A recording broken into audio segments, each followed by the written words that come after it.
Well, hello. Welcome to another slow chat on a Monday night. This is kind of becoming a thing alongside the Thursday night slow chats, which were always the one that was kind of meant to be the thing, but now there's this other thing.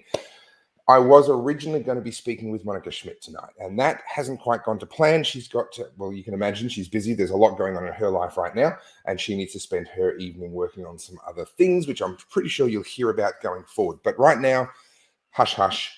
She just needs a little bit of time. I am, however, going to be showing you something that I'm incredibly excited about, and I have them just over here. There's a series of books. I'm going to be reading to you a children's book, and I will explain why and why I think this is one of the most significant things that I have done up to this point in time, right after I get the Instagram working, because I did promise Instagram that they would also get a live from me tonight, and that, of course, means I have to have a phone running alongside my computer, and then in a couple of minutes or a couple of moments time, all going well, I'm live. Welcome, Instagram. Thank you for joining. I'm now live on YouTube, Facebook, and Instagram all at once. First time I've done this, so I have two different cameras to look at, so I apologize if I don't seem like I'm always looking exactly at the camera that you're watching through. I will do my best, and I've got both of you in what I think is the ideal spot to be able to see as we read through some really quite remarkable books. Yes, I am actually going to be reading in full and showing you in full one of these books from the incredible Tuttle Twins series. Now, some of you will be sitting there going, what the hell? What's going on? You're like the anti-lockdown protesty political philosophy dude. Why are you now all of a sudden going to be reading me a children's book? And by the way, I'm not a child. So if you're thinking that, you're forgiven. That's a completely understandable. Let me get that where it's supposed to be, shall I? That's a completely understandable and very, very rational reaction to what's going on right now. So let me explain myself so that we can all get on the same page while we just give a little bit more time for a few more people to show up. One of the most common questions that I get, and in fact, I've been asking people this question in my email list. When people go to topherfield.net and give me their email address and jump onto my email list, you will get an email in reply that asks you, what can I do for you? What is it that I could do for you that would bring the most value into your life and would make the biggest difference for you? The most common answer I get is just keep doing what you're doing. That's the number one answer, which I do appreciate, and that's lovely for people to be doing that and to be saying that. The number two question, or the number two thing that people say to me is, how do I convey these ideas to other people? How can I communicate concepts of liberty, concepts of freedom, concepts of small government, concepts of whatever it may be? How do we actually get this through other people's heads? And that's a tricky question. It's a tricky problem. And some people are too far gone. You know, by the time someone's 40, 50, 60, set in their ways, they can be too far gone. But you know who can be influenced and who isn't too far gone? And that, of course, is our own kids, our own children. And that's where these books come in. It's a remarkable series of books. And I'm going to tell you all about them. And I'm going to be putting a link in for you to buy them. Yes, I'm going to try and convince you to buy these books for yourself, for your own kids, for your grandkids, for nieces and nephews, as gifts to give away to others. These, and I have permission from the author, by the way. I have permission to show you these books. I have permission to read one of them, to show you all the pictures so that you can buy them knowing exactly what you're getting. And these, I think, are one of the most important things that you can give, especially if you've got like that friend who's like a hardcore Marxist, but he's got kids that are between the age of, say, 5 and 12. Give them a full set of these for their birthday, for Christmas, whatever it might be. They can't, the parents can't stop you. They can't say, no, it's a present. By the time the kids have seen them, they can't make them disappear. But trust me, these books will change the course of those kids' destiny. Now, what have we got here? Everything's running, everything's up. We're good. Okay. So let me explain. What are these Tuttle Twins books? And now that you understand sort of what this is about, what are these? And why do you need them in your life? Well, I came across these a little while ago, and I actually bought 2 full sets. This is the second set, which has so far not been read. It's been sitting on a shelf because the other set is the one that my son is reading, and this is just a sample of one of them. And you can see that it's getting all the love that a children's book gets when it gets read by a 5-year-old in bed and all that sort of stuff. But these ones are in nice, pristine condition. I bought 2 sets because I knew that they were going to be read a lot and destroyed in time. And I wanted to have another set for when, as the books got destroyed, we can replace them. Now, that's a funny point, Lisa. I have 11 books in my hand. There is a 12th book that has just been released, and I kid you not, the state of Victoria comes up as a part of that book. I'm going to show you the website and show you a little bit more a little bit later on, and I can show you that particular book is called, it's the new one, it's called The Leviathan Crisis. And it's all about politicians who want us to be scared so that they can save us. And the state of Victoria is in that book. I kid you not. I don't have a copy of it because it's only just been released and I haven't received my copy yet. So I'm actually super excited to get that and to complete or to recomplete my series. The author himself is quite young, so he's going to keep on writing books for who knows how long. But let me explain to you the philosophy behind these. And I'm going to start with the very first one in the series, which is The Law. So it's the Tuttle Twins learn about, do that for Instagram over there, the law. The Tuttle Twins learn about the law. Now, each one of these books, 12 in the series, including the one that I don't have yet, is actually based on a well-known book, a different book for each one. In the case of the very first book of the series, it's based on the book called The Law by Frederick Bastiat. And if you're wondering why I'm moving in weird ways, that's because I'm switching between the Instagram camera and the Facebook and YouTube cameras. Okay, so this particular one called The Law is based on the book called The Law, written by Frederick Bastiat. And what he's done, Connor Boyack is the author, and he hasn't just regurgitated the same story. It's completely original work, but what he's trying to do is he's tying it up, he's linking it in with that other original book because he's trying to teach the same lessons. He's trying to make sure that the lesson of Frederick Bastiat's book, The Law, is the same lesson that comes through when you read the Tuttle Twins learn about the law. The one that I'm actually going to read for you today is called The Tuttle Twins and the Search for Atlas. And this is based, and he acknowledges it, like this isn't secret. It's all in there and it's all above board. This is based on the book Atlas Shrugged by Ayn Rand. And one of the things that you could do as a grown-up is actually get this series of books and then have a look in the back of each of them and actually see what is the book that it's based on and get that for yourself. So your kids read this, you read that, and that way you'll be able to then continue their education and continue to expand on what they are learning as a result of all of this. Now, a couple of people are making comments about the nurses, and absolutely. Now, background noise on Insta. Yes. So Veronica Helena said it's much better here. There's a lot of background noise on Insta. That'll be my computer. Let me just move the Insta camera and see if I can improve that background noise situation a little bit for my Insta peeps. Sorry, guys. Let me know if that's any better. I can't actually see the Instagram comments. So yes, come across, if you're on Instagram, come across to Facebook if you can. If you can't come to Facebook, come to YouTube. Topher's Unpopular View is my YouTube channel. You will get better audio because I have this thing and this is nice. Now, where were we? So people are asking about the nurses and the nurses protest. Avi did a good story on the nurses. Yes, he did. Interestingly, and I want to talk about this after we talk about the books. That's going to take me, I don't know, 45 minutes or so. I'll read you one of the books. We'll get that out of the way. I want to talk about what the media are doing because the smear campaign has started. We've entered the next phase, and there's some stuff that you need to know about what the games that they're playing and how to recognize the games and how to understand what's being done so that you can combat it. You can help other people to see through it. So we'll get to that a little bit later on. However, the nurses' protest did make Channel 7 news tonight, along with a big hit piece on Harrison, who's one of the organizers that they are targeting right now. You might have seen over the weekend, The Age did a big hit piece on Rukshan. There was a tiny little section in another article where they mentioned me. It wasn't really a hit piece on me. I thought they were perfectly fair with me. But obviously, I can't expect that to continue necessarily as we become more effective. They are going to up the ante, and it's going to get quite nasty. It's proof that we're actually getting somewhere. First, they ignore you. Oh, there you go. First, they ignore you. Then they attack you. And then finally, they have to actually either admit that you're right or at the very least accept you as part of the landscape. And we've moved through the ignore you phase and we're into the attack you phase, which is great.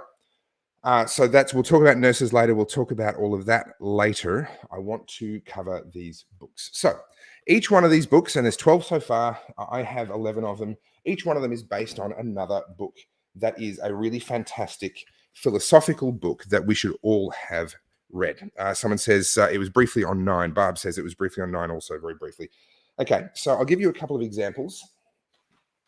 The 11th book, The Tuttle Twins and the Messed Up Market, is based on the book Human Action by Ludwig von Mises. All right, so if you're familiar with that book, this book teaches children the same kinds of concepts so that they can understand them even at a very young age where they would never be able to read or understand that particular book. Again, it's not rehashing the book, it's just teaching the same concepts as what's found in the book. This one here, called The Education Vacation, is based on the book The Underground History of American Education by John Taylor Gatto. And a book I've not read, actually, but a book that has come to me very, very highly recommended. So each one is linked back to another book that you as a grown-up can get a hold of and can read. The Anatomy of the State, Murray Rothbard, I think. Yeah, Murray Rothbard, The Anatomy of the State, and this is The Fate of the Future, talking about the difference between coercion and free choice. And I could go on. There's 11 books so far, or there's a 12th book now. There's one about spectacular show business. This is them being entrepreneurs, the two kids, the Tuttle Twins. The Search for Atlas. This is what I'm going to read for you tonight. This is to do with essentially the difference in value that people bring and why some people make more money than others. Sorry, Instagrammers. I'll show you guys as well. The Golden Rule, do unto others as you would have them do to you. The Road to Serfdom, no prizes for guessing which book that is based on. The Food Truck Fiasco, this one's quite clever. I really enjoyed this one. This is to do with cronyism and a councillor working together with a local business to try and shut down a food truck market. The Creature from Jekyll Island, this is all about the creation of money. The Federal Reserve, yes, you can teach children about the Federal Reserve Bank. The Miraculous Pencil, this is based on iPencil. I want to say Leonard Cohen, but I feel like that's the musician. What was his name, the author of iPencil? Oh, it doesn't say in here. Anyway, so that's based on the iPencil book or story that you can find online as well. And then there is The Law, based on Frederick Bastiat's The Law. So this is kind of a complete philosophical grounding for children right here. Now, I've read them. I actually enjoyed them. Yes, they're kids' books. Okay, they are written for children, but I actually really enjoyed them. And I still actually learned a few things because as Connor Boyack, the author, kind of thinks through and repackages these concepts, it just kind of, it just, I don't know, it helped me. It worked for me. Atlas Shrugged, great read. So then Peter Anderson asks, so what age does your 5-year-old really like and understand them? My 5-year-old does like them. Does he fully understand them yet? I'm not so sure. But I literally read, just to practice, I reread the Atlas Shrugged one that I'm about to read to you guys, or the Search for Atlas that I'm about to read to you guys. And we finished it and he immediately asked me to read it to him again. Right. So he enjoys it enough that he wants it again straight away. Now, on Instagram, I've just had a question, where can I get them? I'm going to post a link into my StreamYard, which is going to go out on Facebook and on YouTube. It's a lot slower for me to do it here, but basically, no, I need to type it in. Okay, this is good. Sorry, guys. I'm not set up for this. Okay, now, Tuttle, TUTTLETWINS.com /ref/Topherfield. Now, I do get a cut out of this. It's a win-win. Okay, I am pointing you towards some absolutely fantastic stuff. And in return, if you decide to buy some, I get a little cut of that. And that helps me to keep doing what I'm doing. So full disclosure, that is my agenda. One, I want you to have these books. I've got 2 sets of them. I'm going to be buying the new one that's come out. But number 2, it does help me to keep doing what I'm doing. Lots of people are donating to me, and I really appreciate that. But as much as possible, I always like to try and add value as much as I possibly can. So to make money out of you guys buying books that are going to add value to your lives is preferable to me. So with the author's full permission, I'm now going to read to you the somewhat dog-eared version of The Tuttle Twins and the Search for Atlas. Yes, I agree. The Creature from Jekyll Island is a must-read. That is their one all about the Federal Reserve Bank and how that came into existence. So TuttleTwins.com/ref/Topher Field if you want to get a hold of these. Okay. Yeah, agreed, Barb. And also, next, Marcus, if we could get David Peters' comment. Great to hear you read to your kids. Fantastic for their development, especially teaching them to think critically, and especially with good content. Like, we know they go to school, you're just in life. Generally, Connor Boyack is the author, Catherine. Thanks for the question, Connor Boyack. And, they go to school, they're going to get all sorts of propaganda into socialism and into statism and pro-government thinking and all the stuff that the government wants them, all the worldviews the government wants them to have. There's going to be no shortage of that stuff being shoved down their throats. And this can act as a little bit of a counter. So, without further ado, I'm going to have a sip of my tea. Iron Sword, yes, it does ship from the US. It's all in US dollars. It is all in US dollars. And unfortunately, shipping is hefty. I had to pay the same as anybody else. I bought them just as a customer. I bought 2 sets and I paid the shipping. It's not cheap, but I'm very, very happy with what I spent to get a hold of these. So, wet the whistle a little bit, and let's begin. The Tuttle Twins and the Search for Atlas by Connor Boyack, illustrated by Elijah Stanfield. Benny, I'm glad they do. My kids as well. Tuttle Twins and the Search for Atlas, and the little sign there says, "I quit Atlas." To Ayn Rand, for encouraging countless people to think in provocative ways. That is the dedication by Connor Boyack to Ayn Rand. Just trying to get on 2 cameras at once. Let me just bring this one around a little bit more and see if I can. Oh, there we go. We've got all of my bottle collection on the floor is now visible on Instagram. There you go. If you want to see my on the floor bottle collection, go to Insta. Okay. Gonna have to hold it a bit further back. There we go. Look at that, Emily shouted as she pointed to the big circus tent being unloaded from the train. I'm so excited to clown around, Ethan said. Literally, he added, laughing out loud. The twins had won a contest on the radio, earning them 2 spots as guest clowns in the traveling circus that would be in town for a few weeks. Atlas the Strongman, says the poster. Check out this guy, Mrs. Tuttle told the twins, that's the mum, pointing to a large poster as they walked through the parking lot to their trailer, where the family was going to stay while the circus was in town. Atlas the Strong, Ethan read out loud. Look at all the heavy stuff he can lift. I can do that, Mr. Tuttle replied, flexing his muscles. No problem. In your dreams, said Mrs. Tuttle, poking her husband. I think Atlas has spent a little more time in the gym than you have. A clown suddenly drove up to the trailer in his tiny car. Welcome. The name's Kroogie, he said to the Tuttle family. These must be the special recruits we've been waiting for. Hop on. The group drove between rows of trailers and small tents. They passed some acrobats playing a card game and a clown taking a nap. This is unacceptable, the ringmaster suddenly shouted in the distance. The performers gathered around to see what the fuss was all about.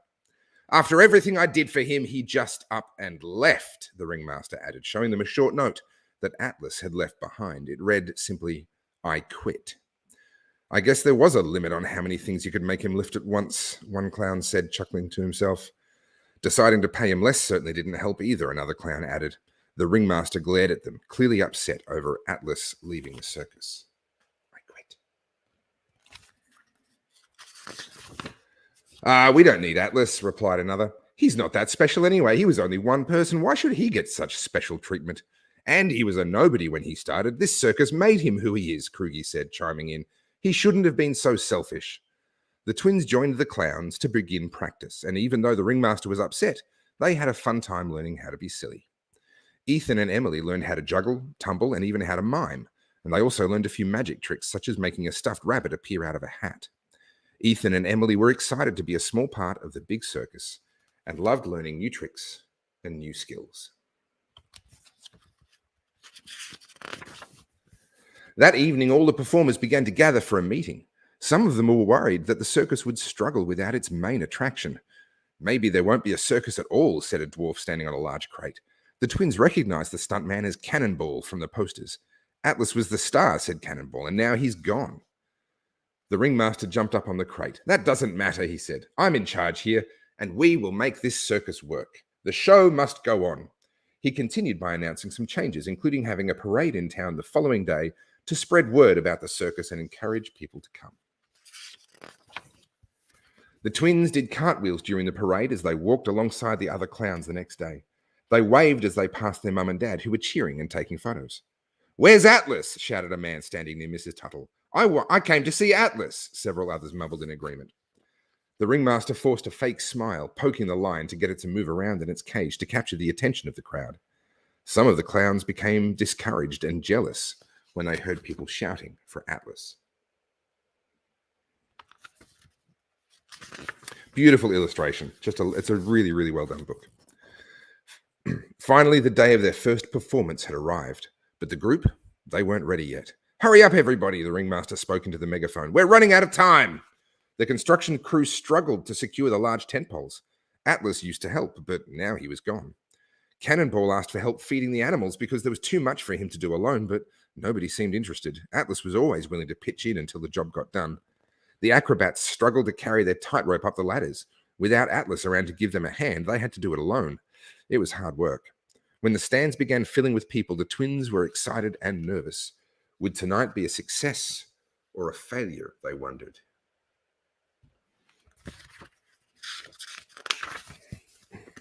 Lights began flashing and the loud music got the audience cheering as the ringmaster welcomed them to the most amazing circus in town. That was the cue for the clowns to come out. The twins joined their costumed friends in the center ring to perform their magic tricks and juggling acts. They were having a blast. They'd practiced plenty, but Ethan had a thought. Being a clown wasn't actually as hard as they thought it would be. It was actually pretty easy and a whole lot of fun.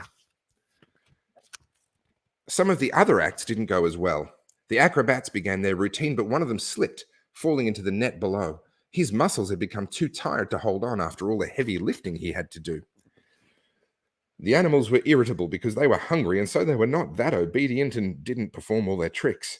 Some in the audience even started to leave before the show was over.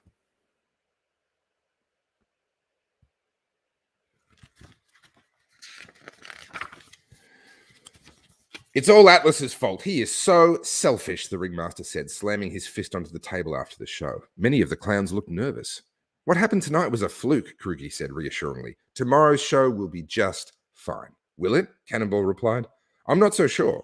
We've been taking for granted the value of Atlas's hard work. His strength is what helps make this circus happen, and it's also what sells the most tickets. Nonsense, replied the ringmaster. We all make this circus work together, and the crowds want to see all of us, not just Atlas. We're all just as important. The ringmaster and Cannonball both made good arguments. As Ethan and Emily listened, they were having a hard time deciding who was right. He's just one person, Krugy concluded. This show is so much bigger than him. Let's get some sleep. We've got rehearsal in the morning.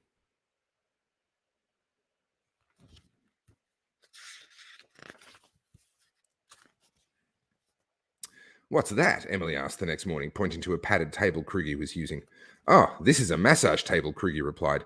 It used to be just for Atlas, but we convinced the ringmaster to let us get massages since he left. Finally, we get the perks we've been wanting, another clown chimed in.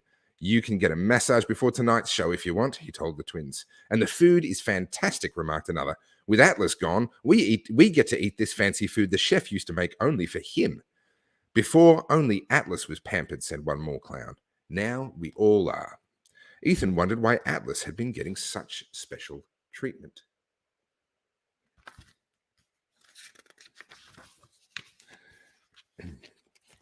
The clowns clearly liked some of the new perks they were getting, but they didn't seem to work as hard as the others or be concerned that the circus might fail with Atlas gone. During a break, Ethan and Emily watched the elephant dance to the music of the circus calliope. Want to give her a treat? Asked the musician in a heavy accent, handing Ethan some peanuts. Emily smiled as the elephant's large trunk carefully grabbed the peanuts Ethan held out. The twins noticed the ringmaster walking out of his tent with the chef and the man who did the massages. It looked like they were leaving, but weren't they needed before the circus began? The clowns seemed angry at the ringmaster.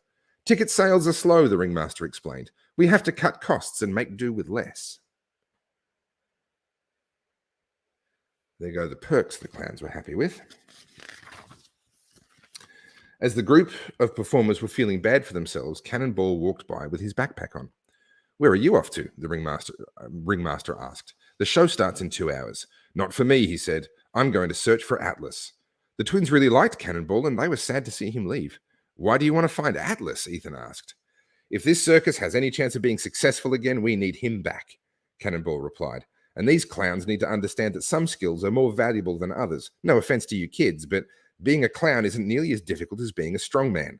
Atlas has talent that is harder to replace, and that's why he's more valuable." "The folks here never really valued Atlas's special skills," Cannonball added. "Sure, he got massages and special meals and more money, but what the clowns don't understand is that he earned them." With that, Cannonball left, leaving one less person to keep the circus going. Ethan and Emily were concerned with what was happening. Their fun experience was suddenly full of drama, and they wondered which side was right, the clowns and the ringmaster, or Atlas and Cannonball. "Don't mind him," Kruger told the twins. "The circus doesn't need him anyway. We've got you." "I don't know about that," Emily replied. "If people keep leaving, pretty soon there won't be a circus."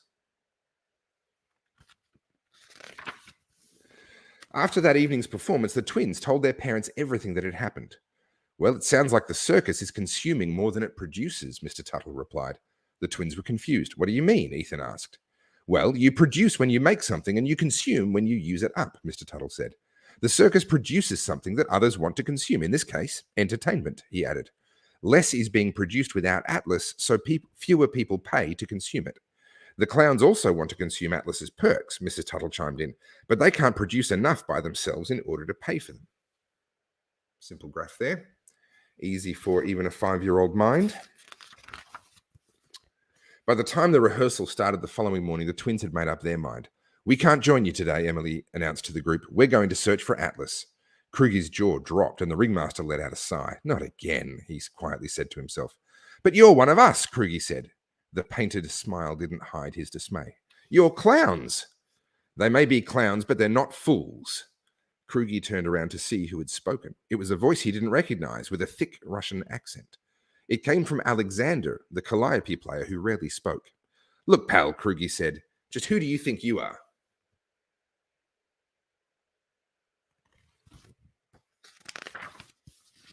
"Somebody who remembers history," Alexander replied. "You clowns want the same rewards as the exceptional performers like Atlas, even though you do not contribute in exceptional ways. This way of thinking is what destroyed my Russia. It was a terrifying failure," he added. "My family lived in poverty and struggled to escape, and now I see it start to happen in this circus." He turned his attention to the twins. "You children must find Atlas," he said. "Tell him that if he comes back, we will make sure that the ringmaster will reward him with everything he deserves." Ethan shot a glance at the ringmaster, who clenched his fists in frustration. "I'll think about it," he said flatly.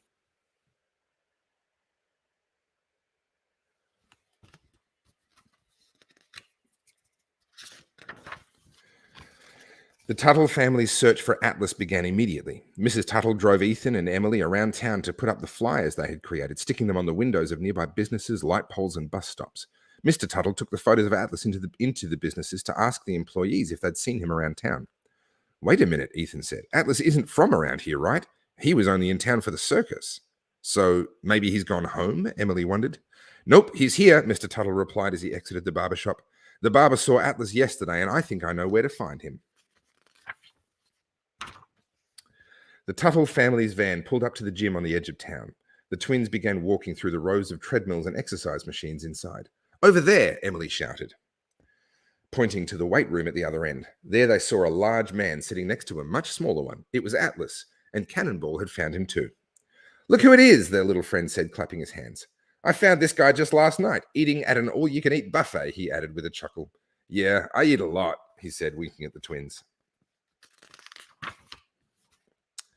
"Atlas, the circus is falling apart since you left," Ethan said. "Serves them right," he replied. "Those guys need to stop pretending to be victims, people who've been hurt by somebody else. They are only hurt because of their own choices to be lazy and jealous of others." "But it does seem like you got special treatment, which isn't fair to the others," Emily commented. "Doesn't that seem a little selfish?" After pausing to think for a moment, the strong man lifted the twins onto his barbell. Mrs. Tuttle watched nervously as Atlas then began to lift the weights and her children into the air. Have you always been so strong? Ethan asked as he and his sister rode up and down. Not at all, Atlas replied. In fact, I used to be a clown like you. Wait, what? Emily shot back. No way.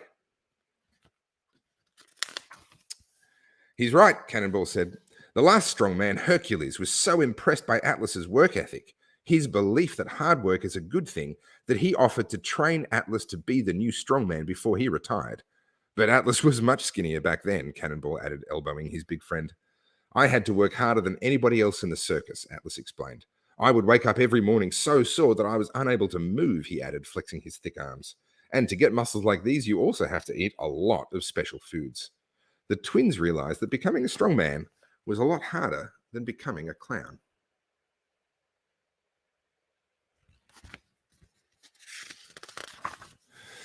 All those years of hard work and sacrifice paid off, Cannonball said.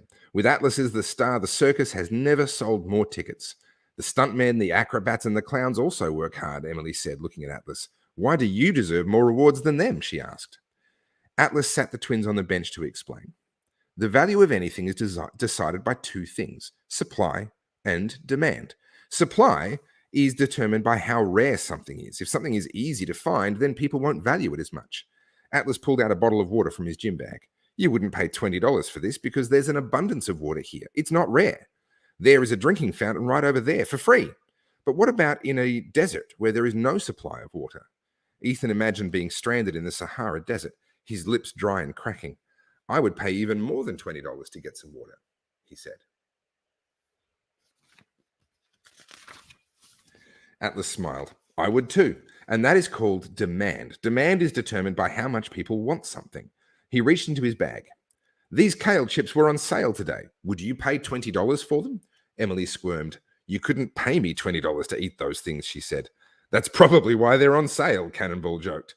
Consumers wouldn't buy them at regular prices. That tells the producer to lower the price or to make a new product that people value more.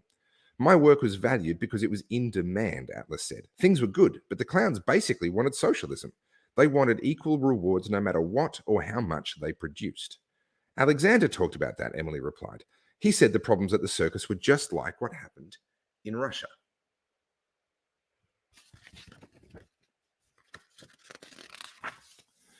That's the problem with socialism, Mr. Tuttle said. If everybody gets the same rewards, how do you know what has value?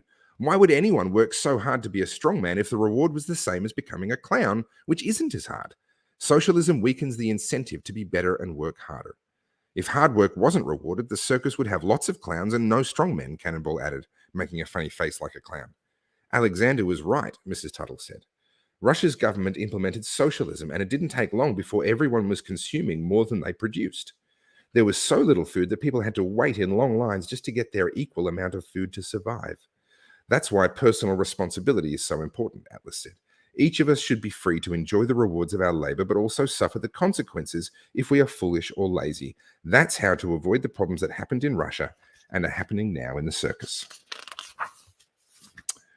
Now you know why Atlas is the most valuable act. He's in short supply, Cannonball said. It's hard to find anyone stronger than him. He does the work of 5 men and draws the biggest crowds.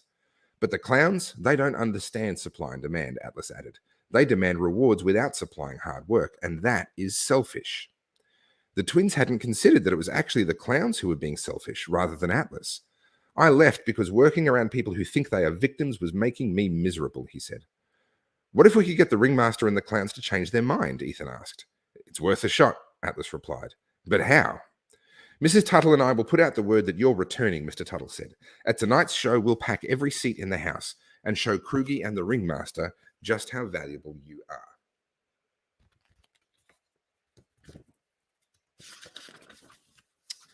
Tickets were selling quickly that evening as people began streaming into the circus tent. Mr. and Mrs. Tuttle came in and gave their kids a thumbs up to signal that their plan had worked. Emily tried to hide her smile as the ringmaster scratched his head in confusion, wondering why so many people had shown up. The large crowd made the performers excited, giving them energy to work hard and entertain the audience. The clowns all did cartwheels around the elephant, who sprayed some water into the audience for fun. Only Alexander noticed her accidentally bumping into one of the tent poles.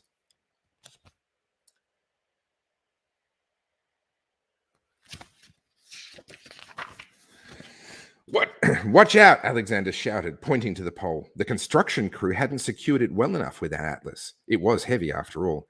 The giant tent looked like it might collapse on top of the audience. Cannonball thought quickly and lit the fuse on his cannon, climbing inside. Kaboom! Behold the great atlas, he shouted as he flew through the air. The famous strongman leapt on cue from the audience, pushing Krugi out of the path of the leaning pole, which he then grabbed. Atlas grunted and strained, slowly pushing it back into place. The audience erupted into applause and cheers. They were happy to see the circus star return and impressed that he had stopped the pole from falling. Atlas saved your life, Emily said, gently jabbing Krugi in the ribs.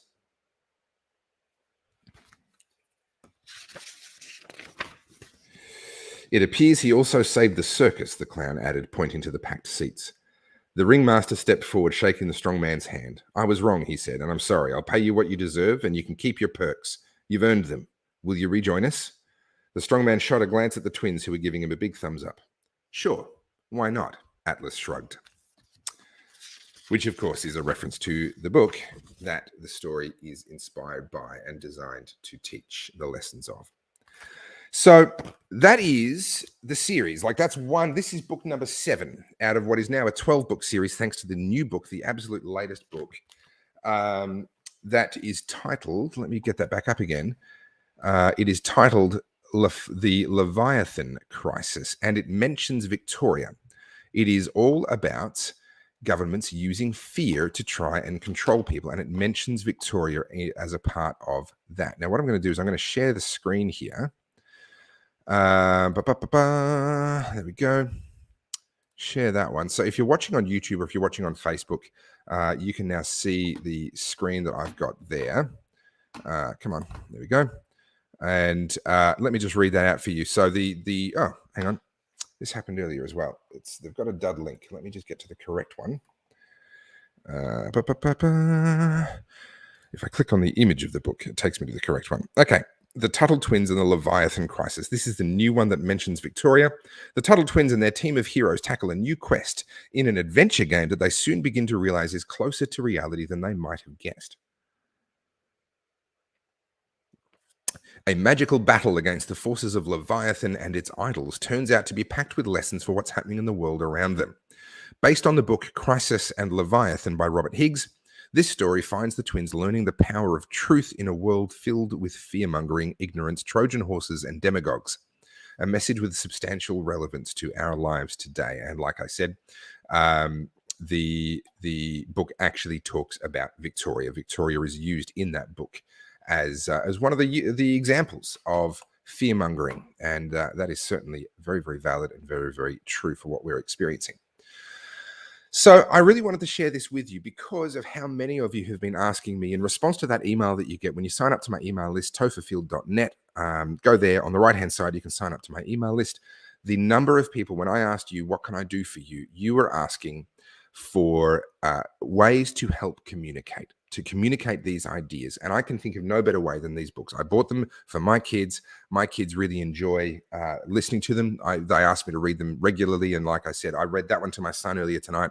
And the first thing he did was ask me to start again, just read it again. Absolutely loves them. And I bought 2 full sets because I want a full set for the future when the first set has been destroyed. I want to have another set there ready to go as those books get damaged and destroyed and pages get torn out and all the stuff that happens with kids' books. But also, I think they're fantastic to give to people, give to other families that have kids, especially give to families that have commie parents, just to really, really annoy them. Now, people are asking, where can I get the books? I'll just repaste the link. So you can buy them off the Tuttle Twins website. If you use my reference code, which I'm just posting into YouTube and Facebook once again, it should have just gone in now. And I did post earlier on the Insta Live, but it's tuttletwins.com/ref/Topher then you if you buy through that link, the Topher Field link, then I get a small portion of the purchase price, which helps me out as well. So it's a great book for you. It does end up being pretty expensive because of the postage. The postage sucks. However, I paid it. And I'm very glad I did. I think even with the postage, it was really, really good value. They don't have any distributors. It's just them. I've thought about suggesting that I could become a distributor down under for them. but I haven't actually suggested that yet. But if there's enough interest, if enough people start buying copies from them directly using my affiliate link, then that'll tell me that there's probably enough demand. There's probably enough demand for me to just go ahead and actually negotiate and become a distributor for them down under, and that might be interesting as well. So, Kata, I'm not doing it because I'm paid. I am doing it because I love these books. I am just simply disclosing the fact that they offer an affiliate program, and I'm not an idiot, so I signed up for it. I am a capitalist, and if that offends you, then goodbye. Daniel says he had his 9-year-old watching and he got it. So absolutely. And look, my son's 5. Does he fully get it? No. Is it still rubbing off on him? Is it still, as we go through all the different books that cover all these different topics, is he catching bits and pieces along the way? Absolutely. And as he reads and rereads them in years to come, he will absolutely get it. He will get it. So Gary's just saying, G is just saying that he couldn't answer the question. What could I do for you? A bit lost and overwhelmed. But this is, in my opinion, one of the most important things that we need to be doing is communicating. We've got to communicate these ideas. And thankfully, someone else has done the heavy lifting. Someone else has done the hard work. They've written the books and they've made them beautiful and they've published them. And all we have to do is buy them and read them and give them away. And at that point, we can start to educate more people and start to just put these ideas into people's minds at a younger age, so that they've actually got something to counterbalance all of the nonsense that they're going to get at school and nonsense that they're going to get from mainstream media and mass media. That's all pro-socialism and blah, blah, blah. So that's it. That is my pitch. Buy them because they're good. If you want to support me, buy them using the link that I've dropped in here. If you're so offended, Kata, if you're so offended that I might make a cut, buy them anyway. Just buy them directly off the website without using my link, and that way I won't get a cut. And that way we all win. You might learn something, and you don't have to support my work in the process. How's that for a deal? 11 books here. There is a 12th book, like I said, and I can't wait to get my hands on that one and see what the Tuttle Twins learn from Victoria and all of the nonsense and fear-mongering and everything else that we've seen here. Okay, I see on Instagram, I've got a comment here. Lagavulin and an empty Balvenie. Let's catch up for a drink. Lots in common. I'll bring the cigars. Anyone bringing cigars is welcome. We're about to do a gear change. So that was what I wanted to share with you tonight in terms of answering that question that people have been asking me. What can I do? How do I communicate these ideas better? That is my answer for now. Mountain Man Mike says, I'm offended that people are offended by you reading this book. Yeah, it's a strange world, isn't it? It really is a strange world. But now I'm going to switch gears because we are heading into a new phase in all of this fight for freedom. I mean, that sounds like a very grandiose term. It's very grand. Oh, we're fighting for freedom. But that is literally what's happening. That is literally what we're doing. We are fighting to keep the freedoms that were earned for us and won for us in blood by our ancestors and passed down to us. And we haven't done a very good job of preserving them up to this point in time. But we're entering a new phase, and there's a couple of really interesting, some obvious, some a bit more subtle, but all, I think, quite interesting and very relevant shifts that are happening right now in the way this fight is playing out and the way it's going to go forward from here. You're going to notice a pretty big gear shift, particularly from the media, and how they're addressing this and how they're handling this. And I want to kind of alert you to a number of the tactics that they use so that you can spot the linguistic tricks. It makes it much easier once you understand the language that they like to use to, without lying, without making themselves subject to a libel or a slander lawsuit, a defamation lawsuit. They essentially lie about you by inference. And there's certain linguistic tricks that they will use to try and get away with that. And I want to sort of highlight that with you and talk about what I believe the next phase of this ongoing battle looks like. And to help me do that, and those of you familiar with the slow chats, you'll be wondering, what's the deal? There's no cigar. There's no whiskey. Well, I was reading a kid's book, so I thought, you know what, I might just temper a little bit of the adult behavior while that's happening. But trust me, I'm still the same person. I haven't been kidnapped and replaced with an alien. And so I'm about to open this up, brand new. I've not had this before, so this is an exploration for me. And I will be lighting this up shortly. This is a Perdomo Lot 23. Absolutely magnificent, magnificent cigar. So Lou Dimmy on Instagram says, buckle your seatbelts, folks. Buckle up, because I've got a lot to say about what is happening right now We've seen, I mean, you've probably already noticed them, whether consciously or not. When I tell you about the changes that have already started to happen, you'd be like, oh yeah, okay. And it's visible. There is a visible gear shift happening now in the media. Not so much from the government and the police right at this moment in time, but this weekend, we've seen a really big shift from the media. We've seen a really big uptick in trolls online, and including a troll who was paying to advertise an attempted takedown on me. It scrolled across a personal friend of mine's Facebook feed as a sponsored post. And it was this incredibly lame attempted takedown on me. What they had done is they dug up one of my old acting pieces that I did for the Salvation Army. I used to do acting. I studied acting. I tried my hand at it. I was okay, not good enough to really make a career out of it. So I've kind of moved on. I still do it for fun from time to time, but I'm not trying to make a career out of it. But along the way, I did a bunch of volunteer work for the Salvation Army. They put out a lot of video content every Christmas, every Easter, all that sort of stuff. And I used to get typecast as Judas. I think it's the teeth, the crooked teeth and the deep voice. And all of a sudden I'm Judas. Every single Easter video, I was Judas. And so this genius of a person, this very stable genius of a person. And this is just one example of some of the new tactics that you're going to see coming up.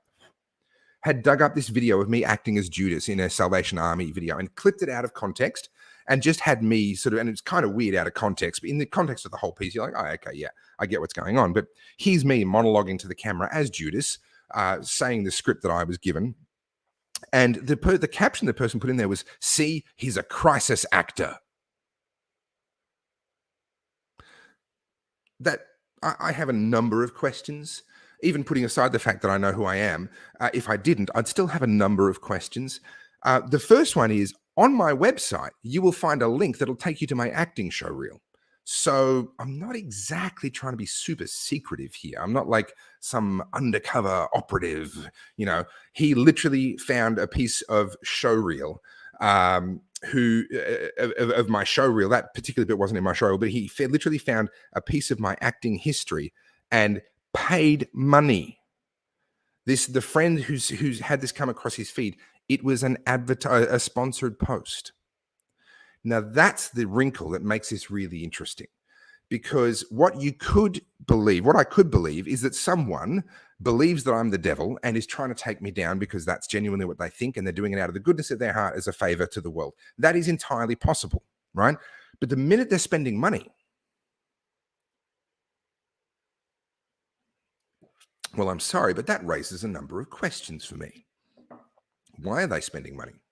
What's the business case? What's the return on investment for them? If it's their money, why? If it's not their money, who? Lou says, don't let the suckers drag you down. These people definitely do not drag me down. I'm bringing this up, and I'm going to bring up a number of other examples that aren't related to me. They're related to other people, because I want you guys to be very aware of what's happening. Because what you can start to see is there's a significant level of coordination between so-called independent social media people and the media, and I would argue the government. Let's not forget, the Victorian government for the last 10 plus years has been spending more than $300 million a year on advertising. We know that social media influencers have been paid to participate in the pro-vaccination campaign, and they're being paid taxpayers' money in order to then get online and say things that are pro-vaccine without necessarily disclosing the fact that they've actually been paid money to say that. Now, fine, that's marketing. That's the world we live in. But when it's someone who's purporting to be a little heroic independent researcher online and they have money to sponsor posts, interesting. So that's one data point. Just log that in the back of your brain. Another data point that is worthy of acknowledging is the hit piece that was on Channel 7 tonight against a chap called Harrison. Now, Harrison has been involved in, or is alleged to have been involved in organizing some of these protests. Now, he's certainly been seen at a number of the protests. There's no secret there. He's been holding a megaphone, and he's alleged to be an organizer, and he's been charged with incitement. Now, it was quite interesting that all of a sudden, because other people have been arrested and other people have been charged, and it didn't make the nightly news. Now, all of a sudden, the fact that he was arrested and charged has made the nightly news. What changed? Well, time changed. There's an interesting principle interesting truism. I don't even know what to call it. That basically says first they ignore you, then they attack you, and then they have to accept you. There's different variation. They accept you, or then you win. Various other kind of ideas and concepts around that. Okay, but the key point is actually the first two. First they ignore you, then they attack you. And what that means is when they start attacking you and they actually start going after you, it means you've been promoted. It means that you're going from having been small enough and insignificant enough to be able to be ignored because they don't want to give you airtime, right? If you're a nobody and you're not getting anywhere and you're not doing any damage to them, they don't want to give you the airtime. They don't want to give you the oxygen, so they ignore you. That's the smart play. The minute they stop ignoring you and they start actively attacking you, then what they're admitting is that you can no longer be ignored. And what they're admitting is Harrison could no longer be ignored. These protests can no longer be ignored. They're now going on the attack.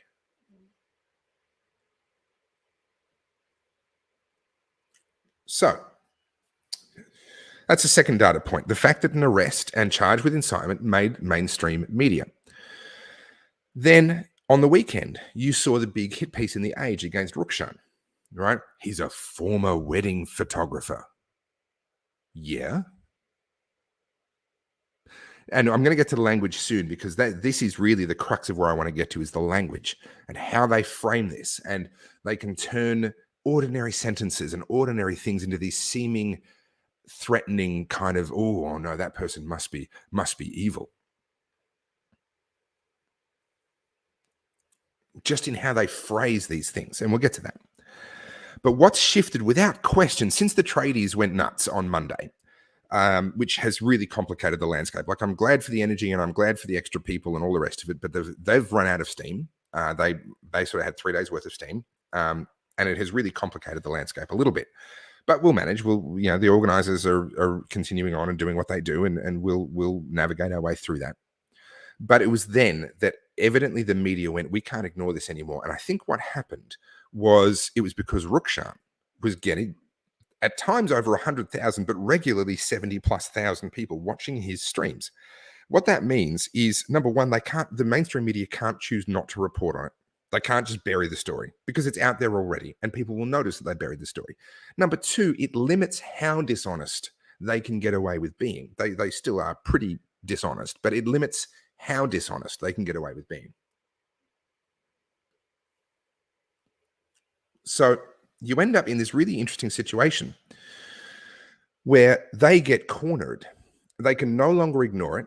They have to then actually report on it, but they don't want to report on it honestly. So they go on the front foot and they go on the attack. And that is the gear shift that we saw starting as of the weekend when The Age ran that hit piece on Rukshan. There was another story that had me as a little footnote in there. It didn't really attack me at all, just noted my existence. I thought, oh, free advertising. Okay, great, I'll take that.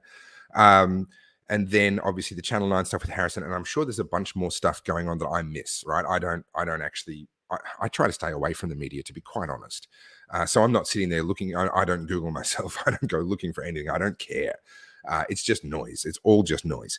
But it is instructive in this particular moment in time to look at the tactics that are involved.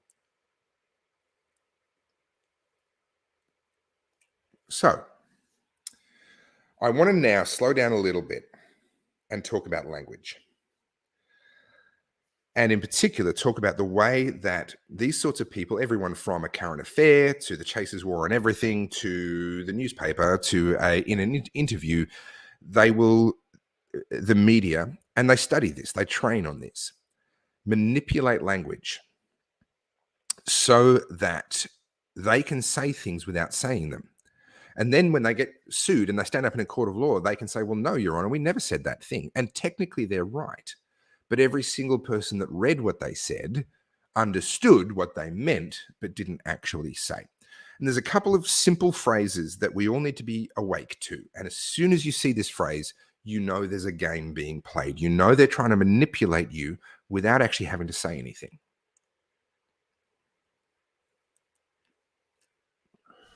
The first and most common one, it's probably not the most powerful, the most common one is the word former. The use and abuse of the word former. Okay. Do you ever notice that sometimes you'll be reading an article and they'll say, oh, this person said that, this person who is in this position said that, this person who's in that position said that, this person who saw the incident said this thing, this person who's a former beauty pageant competitor said this. You're like, sorry, how is that relevant? Everything else that you told me about everybody else is relevant to the right now. It's their job description. It's their position within an organization. It's their relevance to the incident, the fact that they're an eyewitness or what have you, right? As soon as they say former and they name something that isn't directly relevant, what they're doing is they're trying to give you this tidbit of information out of context to color how you interpret what that person has said. And in particular, what they're doing is they're making you believe them or not believe them, or value or devalue their opinion more or less based on that thing. If they say former Nobel laureate, they want you to highly value whatever has come out of this person's mouth. If they say former reality TV contestant, they want you to devalue what that person is saying. Neither of those two tidbits of information might be relevant, assuming that the Nobel laureate was in a different area of expertise or whatever. I mean, maybe it is relevant, in which case, fair play. But if it's just a dangling tidbit of information, former whatever, it is color. They are trying to tell you who to listen to and who not to listen to, and who to take seriously and who not to take seriously, without actually saying it. So they can stand up in a court of law and say, well, yes, we said you were a former beauty pageant contestant, and aren't you? Well, that was true. That's not defamation. But they use it. So Gloria Docherty's on the money here, the wedding photographer. So why did they bring that up with Rukshan? Why? Because they think that devalues him, that demotes him, that drags him down. If he was a neuroscientist, they wouldn't bring up his past, right? Because they go, oh, former neuroscientist. Oh, we better not say that, because actually that puts him up on a pedestal, right? But oh, he's just a wedding photographer. We can insult him. We can drag him down. Former wedding photographer, or the wedding photographer in the case of the headline. And so coloring and telling you who you're allowed to take seriously and who you're not within their own article without actually saying it, without getting themselves sued for defamation.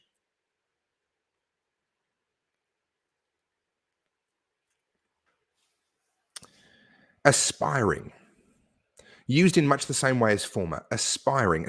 If they're willing to be negative, they'll say wannabe, right? But if they're trying to have the appearance of neutrality, but actually be savaging somebody, they will say aspiring. And you can say anything you want, right? I have, and I've said it here, and it's no secret, it's on my freaking website. I was an aspiring actor, and I tried to make it as an actor. You could call me an aspiring actor now, because I don't turn down a role. If something comes up, I'm not going to turn it down. You could still call me an aspiring actor now. And the headline, aspiring actor, blah, blah, blah. And what they do, and they love it when it's, whether it's reality TV, which I've never personally done, but acting, any of these sorts of things, they love to inject that in there in order to try and make you go, he's just seeking attention. That's the implication, that they're trying to get you to draw without them saying it, right? It was done against, there's another chap who was on a reality TV show. I think it was a fighting or an MMA show or something. I can't think of his name. And they brought up his reality TV appearance in the media every freaking chance that they could get, because it was relevant to the story. No, not relevant to the story, not even slightly relevant to the story. But by bringing that up, they devalued him. They pulled him down a peg. Now, Ams Mash has made a good comment on Instagram. The MSM is saying people claiming to be healthcare workers were protesting, right? Now, notice they can say in a court of law, we never said they weren't healthcare workers. We never said that. We never, you try and sue them for defamation for saying that you weren't real healthcare workers. No, we never said that. We repeated and accurately reported on your claim to be healthcare workers. But the fact that the word claiming is in there at all is designed to sow doubt. Very careful use of words. I get grumpy when people misuse words. And look, I'm not perfect either. There are people much more pedantic and much more precise with words than what I am. But I get really grumpy when people abuse language, because the abuse of language permits the abuse of people and stops you from recognizing abuse when it happens. One of my personal pet peeves that my wife and I go back and forth about from time to time. In her family, she was sort of raised to say, do you want to do this when they're actually asking you to do it? Do you want to take the bins out? Okay. In my family, that is a manipulation, right? You're actually manipulating. If you're asking them, when she says to me, do you want to take the bins out? My answer is not really. I'm comfy on the couch, but thanks for asking, right? Thank you for asking me what my preference is. I will answer what my preference is because I will answer your actual question, not the inference of the question. And we've butted heads a few times over that because that comes across as pedantic as well. I mean, that seems like I'm being a bit of a jerk because I know what she means. But at the same time, what happens then, and this is my issue with it, what happens then is you say, oh, do you want to take out the bins? Okay, fine, I'll take out the bins. There isn't a sense of gratitude because linguistically, you asked them what they wanted to do. Linguistically, it's not that they've done you a favor or that they've done for you the thing that you asked. So now we've actually undermined the gratitude and the service and the help. I'm a big believer in helping people, but I'm also a big believer in helping people who recognize that they're being helped and actually have gratitude for that and then pay that forward to other people as well beyond that point. So Chris Mason says, do you want to take the bins out is a conversation postulate. Correct. And Scott Harrison says it's manipulative. Correct. Now, I just lost Instagram. There you go. There is a 1 hour limit on Instagram. Well, there you go. Okay, I will shut down the phone and get that out of my way. So it's out of my sight line. There you go. I'm now just talking to Facebook and to YouTube. I'm not going to restart the Insta. So watching for these sorts of keywords and key concepts, they say alleged for two reasons. Number one, to protect themselves from being sued if someone's been alleged to have committed a crime. They'll use the word alleged because that's an appropriate time to use it.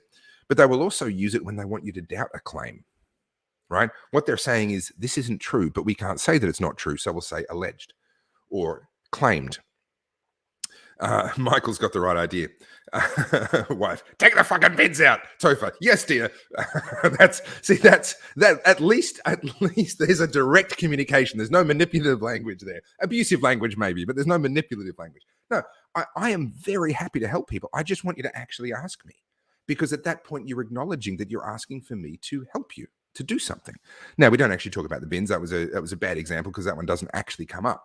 But you get the idea. In life, very happy to help people. Just actually ask me the question and give me the dignity of acknowledging in language the fact that you're asking me for a favor, and now I'm doing a favor for you, and I'm helping you in that way. Manipulative language in the media is a huge problem because most people don't see it. Most people can't see the way they're being manipulated. This sentence comes up, former reality TV star turned freedom campaigner, joins alleged tradie protest. Like you see, I'm doing a terrible example, but you see some of the questions and some of the language around me wearing a high-vis jacket at the shrine, right? And people saying, "Oh, he's not a tradie." Never said I was. I wore a high-vis jacket to blend in. And by the way, that is my high-vis jacket because it's not just tradies that wear high-vis. I worked as a forklift driver for years. That's where that jacket comes from. So now they're trying to tear me down on the basis of a claim that I never made, right? But for some people, that's all they need. Anti-vaxxer, far right, neo-Nazi. These are all these terms that they love to use, but they're the obvious ones, all right? Anti-vaxxer, far right, that's obvious. Alleged, former, aspiring. These are also words that they will use to manipulate your opinion of the person that they're talking about.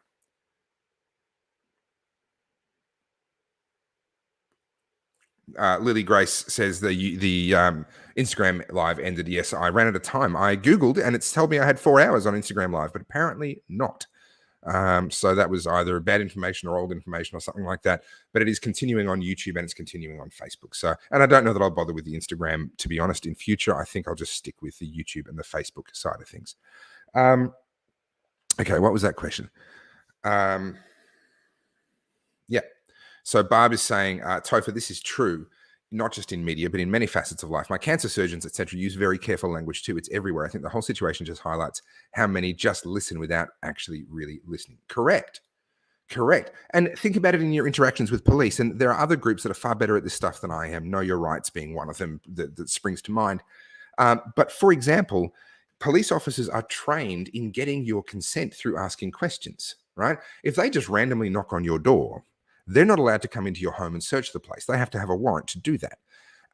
But they show up with the uniform and the badges and the rank and everything else, and they say, "Oh, whoever you are, you're home. Do you mind if we come in?" Now you feel like you're obligated to let them in. Do you mind coming with us to the station? We've got a few questions for you.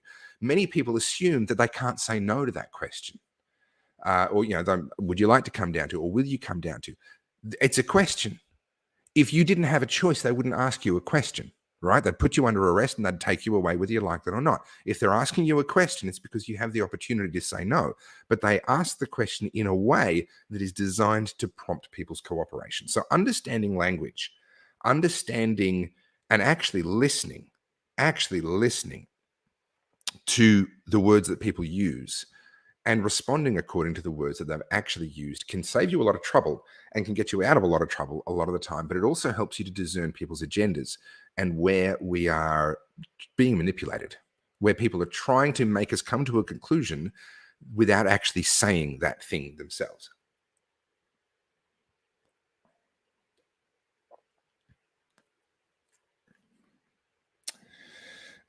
Tomorrow says, unfortunately, I saw this in English comprehension tests. It's surprising how many even native speakers have difficulty with understanding what written language is actually saying, and also spoken language, I would say. Absolutely, both. We have a serious comprehension issue. Now, I said that there's been a change in gears, and so this is the biggest, most obvious change in gears that's just happened this weekend. We are seeing the media go on the attack. We are seeing the police wanting the media to cover more of what they're doing, talk about the arrests that they've done, these sorts of things.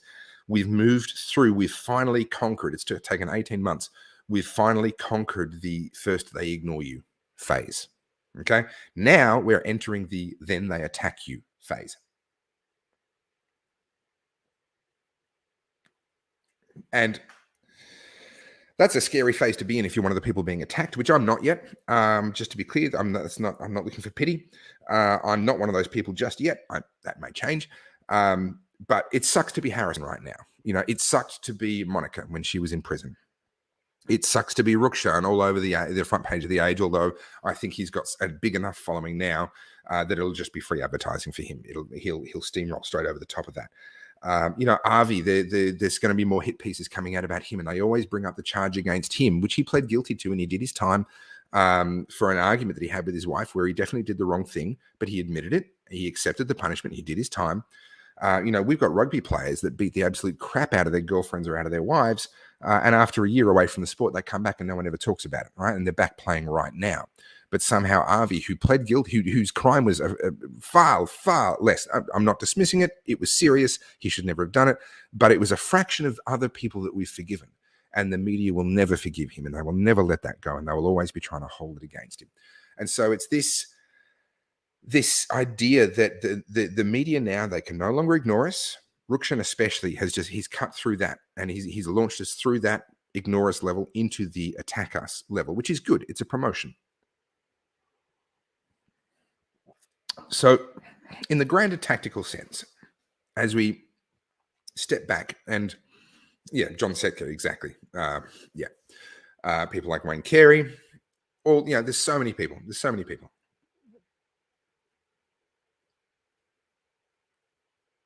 Yeah, Harrison is under bail conditions now, which is unfortunate, but that's life. Sorry, I shouldn't be so flippant. That's life under the insane conditions that we have in Victoria right now. And Steve Marquette says that's because that's all they have on him. It's cheap. Look, I will put my hand up when it comes to Avi. I assume that's who you're talking about there. When it comes to Avi, I was one of the people that was initially keeping my distance from Avi when he first started. He was doing independent journalism, then he started working for Rebel News, and I kept my distance from him in both capacities.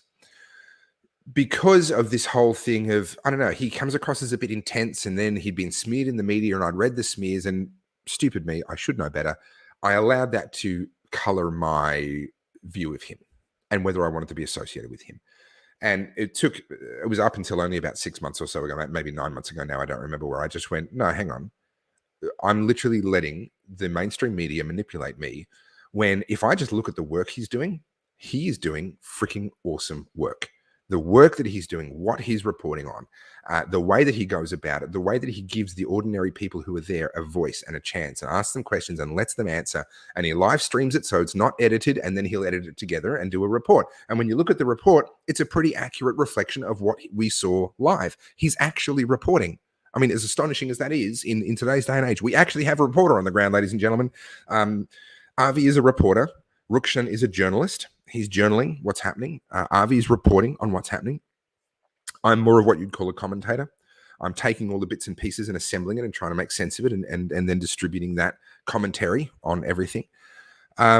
So I was foolish enough to be swayed by the media when it came to Avi, and I've put that behind me now. And Avi and I talk from time to time and so forth.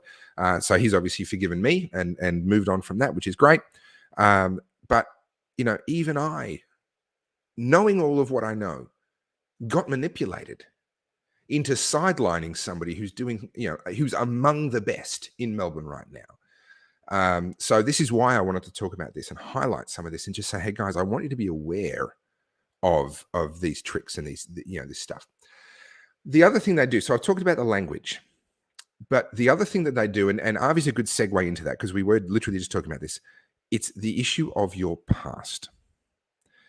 Someone just said before, the left do not believe in redemption. Absolutely, they do not.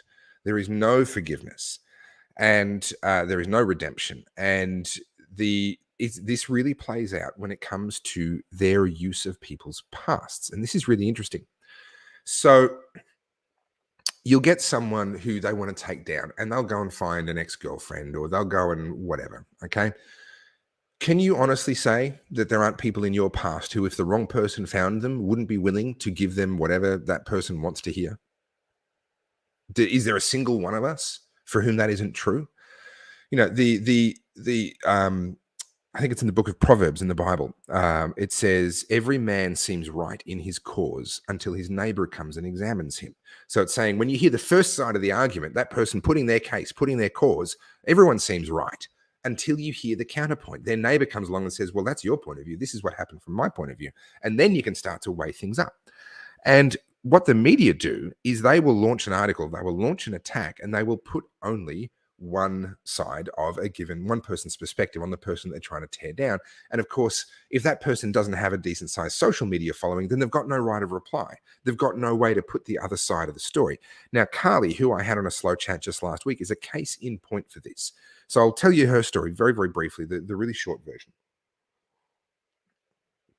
The really short version is Carly did an Instagram video. She's a photographer. She'd had a fashion brand that she wound up after 10 years. It went into administration. It just got too hard. And then in order to try and bounce back from that, she started putting her photography skills to use and started marketing herself as a photographer. Then along came COVID, right at that point in time when she'd had the crash, gone into liquidation, lost almost everything, and then was trying to rebuild as a photographer. And then all of a sudden COVID comes along and just cuts her right off at the knees.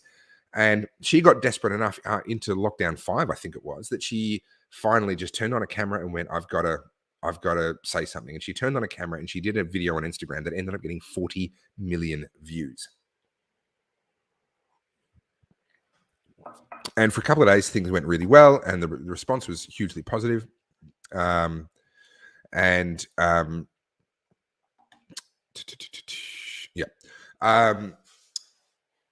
response was really positive. And then someone came out of the woodwork and started up a GoFundMe for her, which she said she didn't want, but they went ahead with it anyway.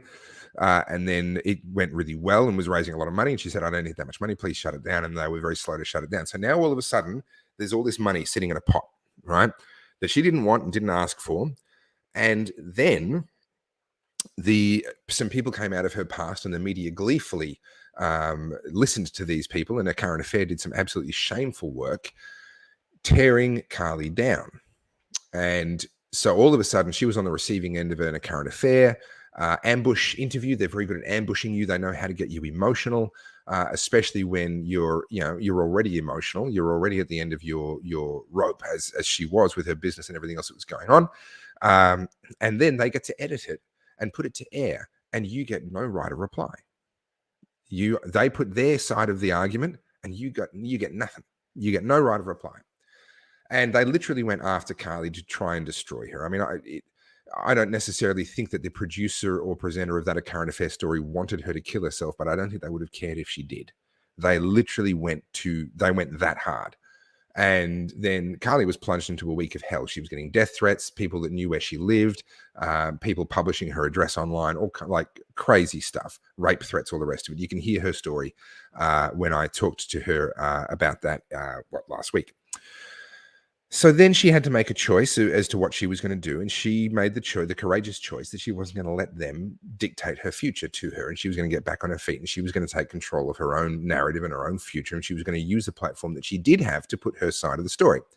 And GoFundMe came out with a statement that corroborated everything that she'd said from her point of view. And then she has slowly gotten onto the front foot. And now she's kind of moved past it. And only about 4 weeks later, that whole A Current Affair attack has been basically disempowered. It has no power left in it.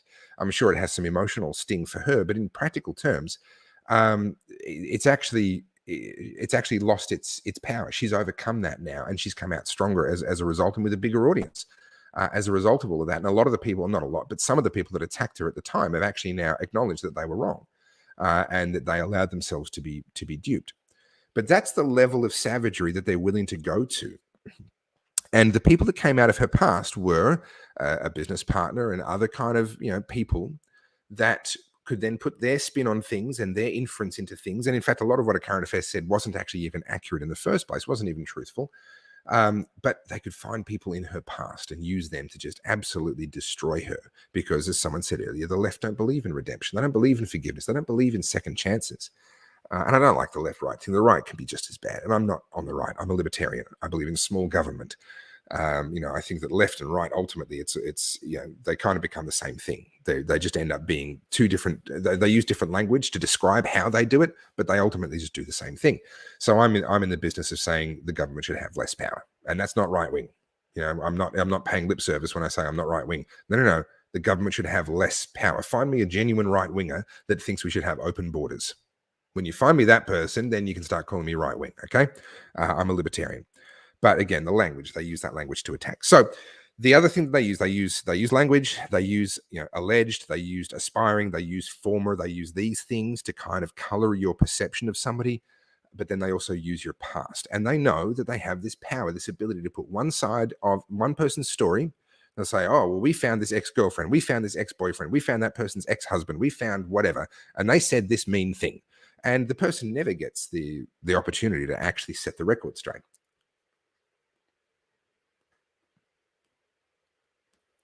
Now, it's getting more complicated for them, though. Because, and the reason I brought up Carly's story, she proved that actually, thanks to social media, we do have the ability to put the other side of the story. And the media can no longer actually control us to the degree that they could before. They can't actually silence us and ensure that our version of events and our side of the story never gets out. So it's getting a little bit trickier for them. But these are the tactics that we're going to see more of. They're going to hit Avi again, no doubt. They're going to hit Avi again sometime soon. They're going to have another crack at Rukshan. I'm almost slightly offended that they haven't had a proper crack at me yet. We'll see. Maybe that'll change. Maybe I'm just not that significant. Who knows? They can be the judge of that, and they can decide if they want to have a crack at me or not. But we're going to see the more of these articles come out, like the Rukshan article, the wedding photographer, where they're using these linguistic tricks and they're dredging up people from people's past to try and color everything about this person and manipulate your perception of that person, to tell you to value or devalue what they have to say and what they have to do according to the agenda that the journalists themselves are actually wanting to push.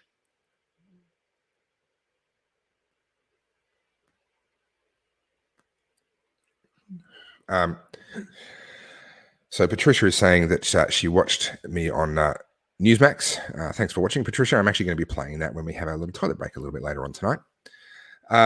Chris Mason says, let's jump out of the Overton window. The Overton window is worth discussing because the Overton window is one of the ultimate ways in which we get controlled in what we're allowed to say. So the Overton window is just a way of looking at or a way of expressing the range of things that you're allowed to talk about. There's kind of this window of opinion. And if you're talking about something within that range of opinion, then you're allowed to talk about it and you're allowed to have differences of opinion and blah, blah, blah. As you get closer to the edge of that window, the range of opinions that you're allowed to have on any given topic starts to reduce. And then finally, when you get out of that window, you get reactions like, oh, you can't talk about that here. Or we don't discuss that. Or, oh, that's disgusting. Or you start to get the name calling or these sorts of things. That's simply when you say something that's outside of the Overton window. Crikey did an article on Rookshan. There you go. I didn't know, but this is the stage that we're in, right? It's just going to be attack after attack after attack. We've exited the phase where they ignore us. We've entered the phase where they attack us, and that's fine. That's just the storm that we have to weather. And like I said, I say we. It's not me yet. And it may never be. I don't know. But those that are being attacked, the number one thing you have to do is push through. You cannot allow the attacks to win. Where was I a second before I said that?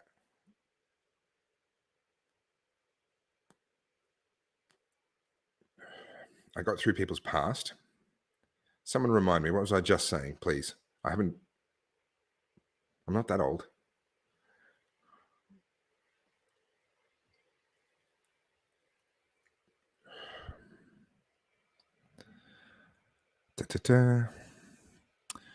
No one else remembers either. It must have been really deep.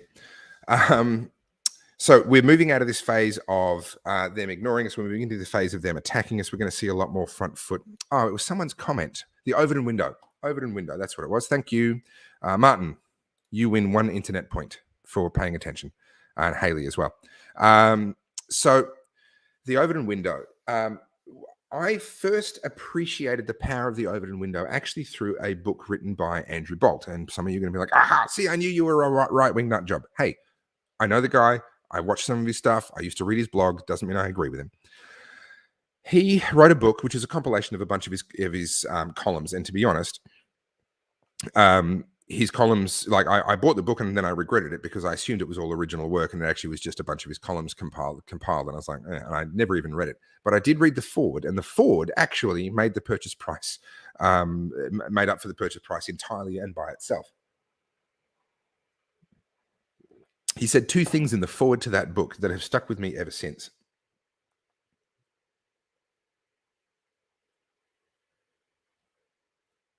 So, one, he said that he owed his success to how left-leaning the rest of the media landscape was. So this was back a little while ago, and he was the #1 read opinion writer in Australia, and he had the most read blog in Australia. This is before his blog got subsumed into the Herald Sun kind of empire. He had his own thing. And he had the most read political blog in Australia, and he was the most read political commentator in Australia. And he just simply turned around and said, my success is not based on me being brilliant. This is me paraphrasing him, by the way. I'm not insulting him. This was his assessment of himself. My success is not based on my own brilliance. It's based on the fact that I'm the only one playing on this half of the field, right? Everyone else is competing for attention on the left, sort of at the more left-wing end of the spectrum. But we know the Australian population actually votes a Liberal government, for half the time, or actually more than half the time. And so if I'm the only person playing on this half of the field, of course I'm going to end up being the most popular because no one else is competing for these same eyeballs as what I'm competing for. And that was his assessment of himself. And that really awakened me to an interesting concept, the concept of the unseen people. And I'm going to talk about it in terms of television viewership because that's the best analogy that I have. If you look at the TV ratings and how much TV shows are being watched, and this is what TV executives live and die by the way, right? But if you add up everyone that's watching at prime time on, whether it's 7:30 on a Friday night or whatever it might be, 7:30 on a Tuesday night during prime time, and you add up all of those people watching, there's a really striking fact missing from the data. So it'll say, MasterChef had viewership of 1.1 million people, and this had viewership of 500,000, that had viewership of whatever. You know what struck me? There's more than 22 million people not watching in Australia during prime time. And here are these TV shows squabbling and fighting over this diminishing pool of people that actually watch free to air because more and more people are tuning into streaming services, tuning into online sort of stuff, tuning into stuff like this, or just tuning out entirely. And so here's these TV executives that are building their careers over the share, the percentage that they get. But if you actually look at it and you divide the percentage, instead of dividing the percentage by the overall number of people watching primetime free-to-air television, you divide it by the number of people in Australia, all of a sudden, their viewership doesn't seem quite so impressive. And you sit there and you think, okay, if I put my Andrew Bolt hat on for a second, what could I do that instead of fighting over my share of the people watching television, what could I do or someone do that's actually going to appeal to the 22 plus million people that aren't watching television at all? Maybe that's where you should be looking. Now, I obviously haven't cracked that code yet because I don't have 22 million people tuning into my stuff. But there's this massive missed opportunity, unseen opportunity, because the numbers didn't show up in the stats that all the TV executives were building their careers based on. And Andrew Bolt walked into this opportunity where there were all these people squabbling and fighting over the people over here. And there was this unseen world of people that wanted to hear more conservative opinion.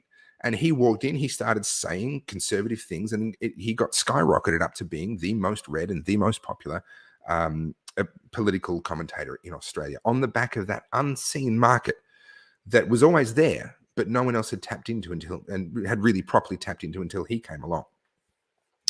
So that was the first point that he made in the foreword of his book. I was like, interesting, the unseen people, the ones that everyone else is missing. And I think there's a lot of that going on right now in politics and every other area of life. But the other interesting point that he made that I've always reflected on ever since was to do with the Overton window. And he made the point that obviously as a commentator that he has very limited influence. There's really not a lot that he can do. He can't change legislation. He doesn't have nearly the pull that people sort of assume that he does. He's like this right-wing power broker. Well, no, he's not. He's a political commentator and he's well connected. He knows lots of people and they know him. But at the end of the day, he's a political commentator. That's all the pull he has. But he said in the foreword to his book, he said the number one thing that he's achieved in his career is shifting the Overton window and making it acceptable for politicians to say things that weren't acceptable before. And I read between the lines a little bit, so I might be inferring things that weren't intended by Andrew. But as I read his columns and as I read that forward and as I looked at it, I realized what it is if the acceptable range of opinions is here, okay, but then Andrew Bolt, the nut job right-wing political, whatever, goes and says something outside of the window. He says something over here, all right? Then that doesn't necessarily move the window in and of itself because, he's that nut job, right? He says ridiculous things all the time.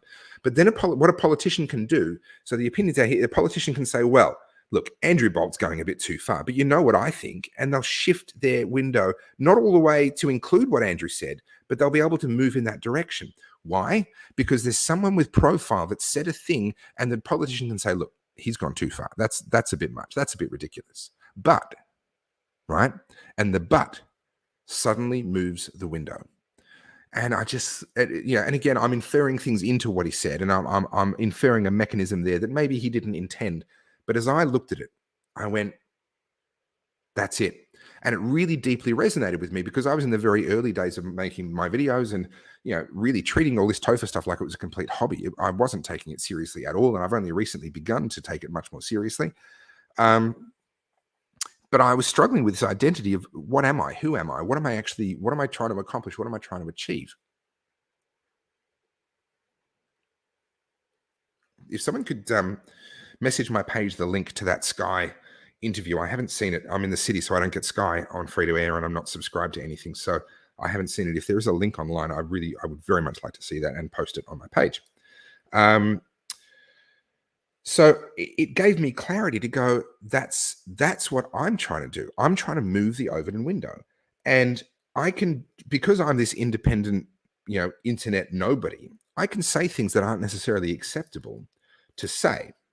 But then once I've said it, because I do have a little bit of pull, not a huge amount, but a little bit of pull, it allows other people to say, look, that TOEFL guy, he goes a bit far. Like, that's a bit ridiculous. But you know what I do think? And it allows them as the more respectable person, whether they're a politician, whether they're an actual journalist, whether they're whoever they are, it allows them to then actually shift the Overton window, to actually start to talk about something that moments earlier was unacceptable. And me talking about it didn't make it acceptable. I didn't shift the Overton window.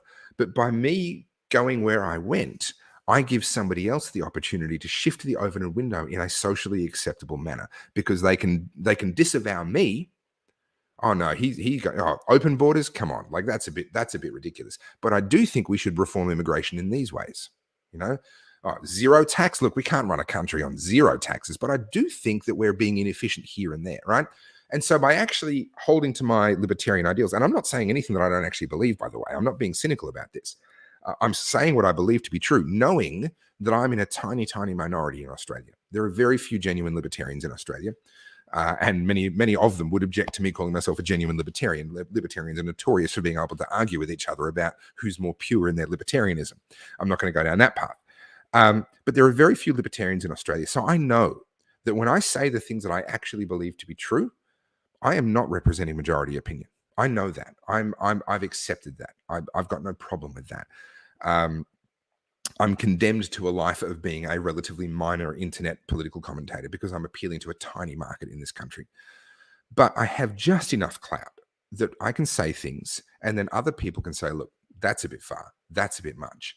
But then what they say shifts that Overton window and actually then achieves something. Sorry, there we go.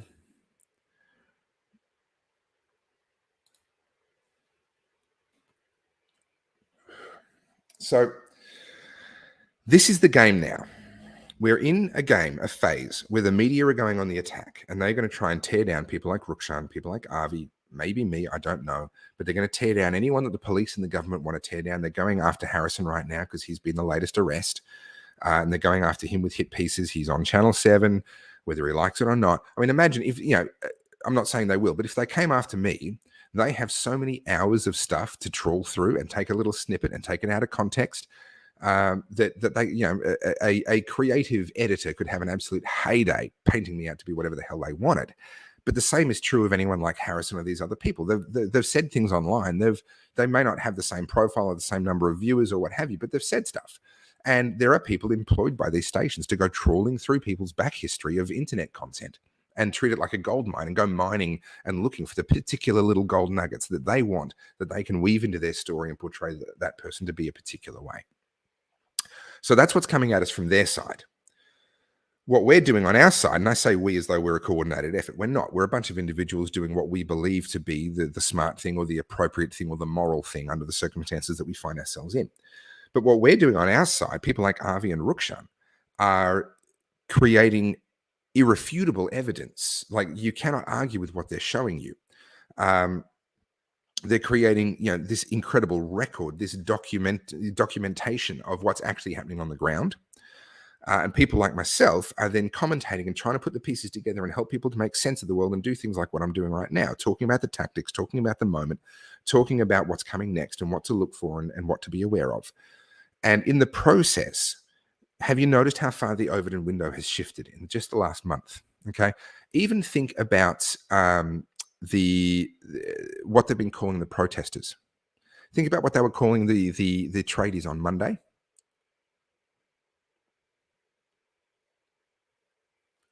They were calling them right-wing nut jobs. Setka came out, said it was a bunch of Nazi babies. That language got picked up. It was repeated in the media. On Monday, we were apparently all Nazis. Now, they're actually saying that we're anti-mandatory vaccination protests. Not all of them, but many journalists are actually picking up the correct language. Actually, I want to pick this up later, Jason, this controlled opposition idea. That's a good point. I want to talk about that, but let me finish my current point. In a week, and I think it was primarily Rukshan and Avi, forced them to stop lying about who we were and stop calling us right-wing nut jobs. Now, the Labor Party will still try and do that. John Setka will still try and do that. Others will still try and do that. And some parts of the media still try and do that. But absolutely forced the media to have to start actually being more honest, to actually have to start calling the protesters what they are. And that happened in only a week. The job's not done yet, but that happened in only a week. So there is this collision going on now, and that's why they're trying to drag Rukshan down, is because of how effective he is and because of how much damage he's doing to them and stopping them from being able to control the narrative the way that they used to be able to do and they want to still do today. They can't because of people like him. So this is the collision that's happening now. We're trying to shift the Overton window and get the conversation to be allowed to be about our human rights. Because you remember Daniel Andrews stood up and said, this is not about human rights. This is about human lives months ago. What he's saying is he's trying to shift the Overton window. He's trying to say, you're not allowed to talk about that. That is not an acceptable topic of conversation right now. There are lives at stake. Damn it. Don't talk to me about human rights, right? He is trying to move the Overton window. We are trying to move it back. And this is the game that's going on right now. And this is why the social media side of things is so important. You guys watching things like this, sharing things like this, tagging other people that you think will get value out of this, watching and sharing Rukshan's stuff, Avi's stuff, getting that information out into the public domain where the mainstream media and the government can't control it. All right, it's beyond their ability at the moment to actually control the information that goes out through those sorts of mechanisms. And we are fighting over the Overton window. What is an acceptable topic of conversation? I would argue that medical apartheid should never have been an acceptable topic of conversation. The minute any politician came out and said, yeah, we're going to divide the country according to the vaccinated and the unvaccinated, that person should have found themselves out on their ass, with absolute outrage being thrown at them, because that should never have been an acceptable topic of conversation. But the media and the politicians managed to shift the Overton window to the point where they could say that. And not only were they not thrown out on their ass, they were applauded.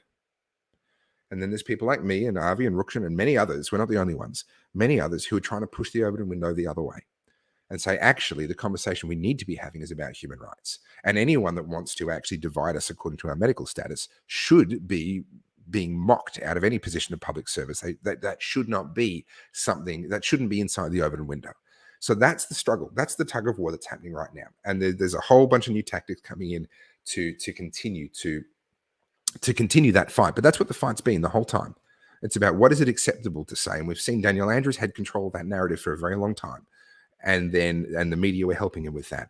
And literally just in the last week or so, because of the tradie protests and the amount of interest and the amount of coverage that that got, and because of Avi and Rukshan's work during those protests, they've actually lost control of the Overton window now.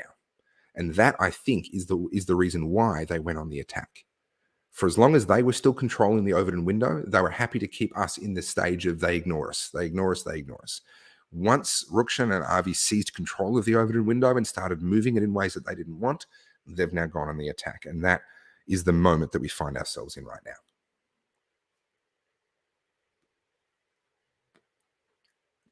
Okay, so I mentioned, what was it that I pointed out and I said I want to talk about that? I'm just scrolling back up through the comments.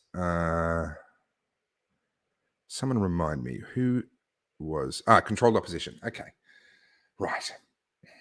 Listen, guys, we've got to talk about this. I don't know if some people wake up every morning and just take a paranoia pill, just have a coffee and a little side serving of paranoia or something like that. I don't know. Literally from my very first video that I ever released, I had someone out there getting onto my stuff, claiming that I was controlled opposition, claiming that I was paid off in order to, blah, blah, blah. And what it usually is because in their opinion, you don't go far enough. That's usually to get the controlled opposition label. It's usually because someone who is further than you on a given opinion, more extreme than you on a given opinion, doesn't think you've gone far enough. And so then all of a sudden it's very easy to just, they whip out the controlled opposition label. And this is the friendly fire equivalent of the lazy kind of Nazi slur or a right-wing nut job slur or that sort of stuff. It's sort of, I don't want to actually engage with you, and I don't want to engage with you in good faith. I just want to label you and pigeonhole you so that I can write you off and ignore you from now on. And the controlled opposition slur, it's the friendly fire version. What it is it's basically saying, yeah, what that person is saying is close to being in agreement with what I think, but they didn't go far enough. And so now I'm going to say that they're the enemy and blah, blah, blah. I get labeled as controlled opposition because I stand up in front of the protesters at the shrine and say, listen, guys, we've accomplished everything we're going to accomplish today. Let's go home. Let's not finish the day with the police shooting at us again. Let's finish the day with a peaceful, relatively, standoff with the police. That's a better way to finish the day. And then I get people in my inbox on my Facebook page and blah, blah, blah, calling me a shill. I actually at the protest, I wish I'd been live streaming just to catch this moment. I had a guy come and challenge me on the basis that he thought I was a cop. So obviously he doesn't know who I am and what I do. And I kind of laughed. I thought he was joking. And then I realized, no, he's actually serious. He's actually challenging because he thinks he's found a cop in the ranks of the protest. And thankfully, there was someone else nearby who kind of set him straight. It was like, no, this guy's all right. I'm like, okay, so there are people walking around hyper vigilant and somewhat paranoid. Creating extra divisions where there don't need to be any doesn't serve your side of any issue. Okay. You're familiar with the expression, the enemy of my enemy is my friend. And yeah, that's not always true. But what's certainly true is if someone is close to being right in your opinion, then you should be working with them. You should be getting alongside them. Yeah, sure. Try and correct them. Try and improve how they view things. But sitting there and going, "You're not quite perfect, so therefore you're the enemy," is extremely counterproductive. I can assure you that Rukshan and Avi are doing what they believe is right for all the right reasons. I'm the same, but you won't take my word for it if you're a skeptic. So I'm not going to assure you of that, but I'm the same. And that's true of almost everybody.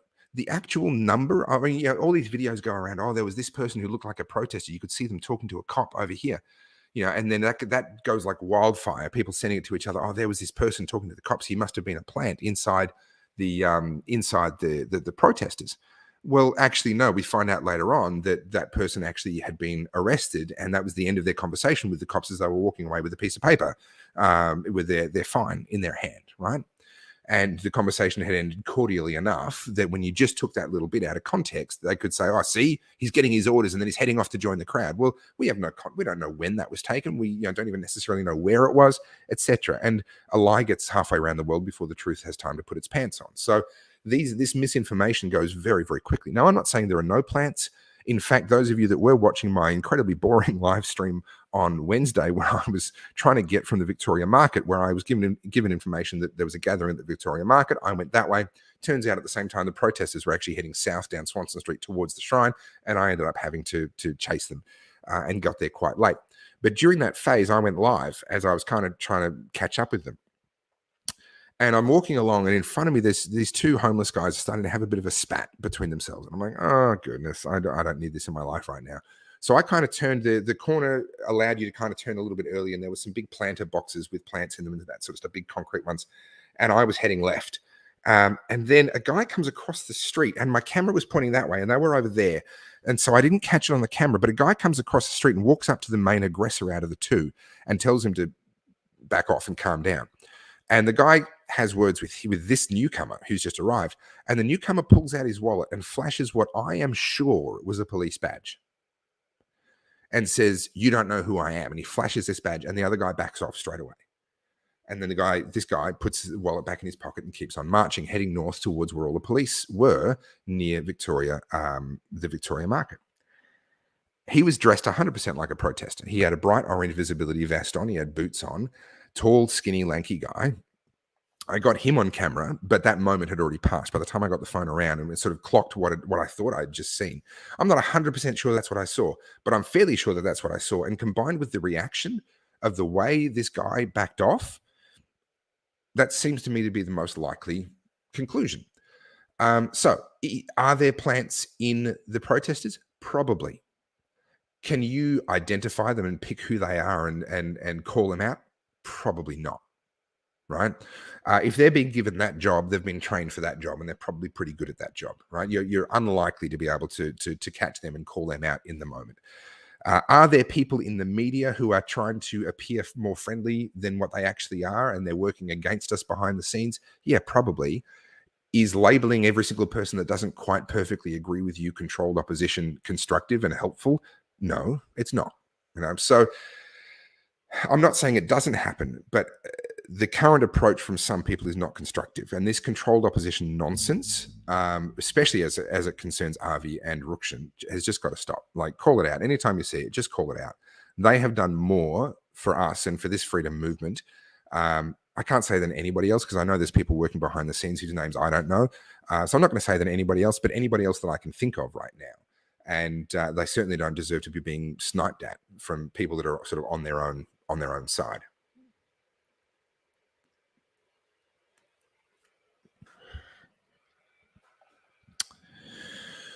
All right. Yeah, Epoch. Of course, there are plants. Absolutely. Not only at protests, but also in chat groups, etc. Too. 100%. And chat groups, I would be much more careful. Chat groups are a whole other kettle of fish. They're basically a honeypot, right? You can have constructive conversations. Thank you, Epoch. You can have constructive conversations in chat rooms, but remember that you don't know who's there. You don't know who they actually work for or what their actual agenda is. And they could very well simply be trying to bait you into saying something that can be used against you later on, right? You don't know.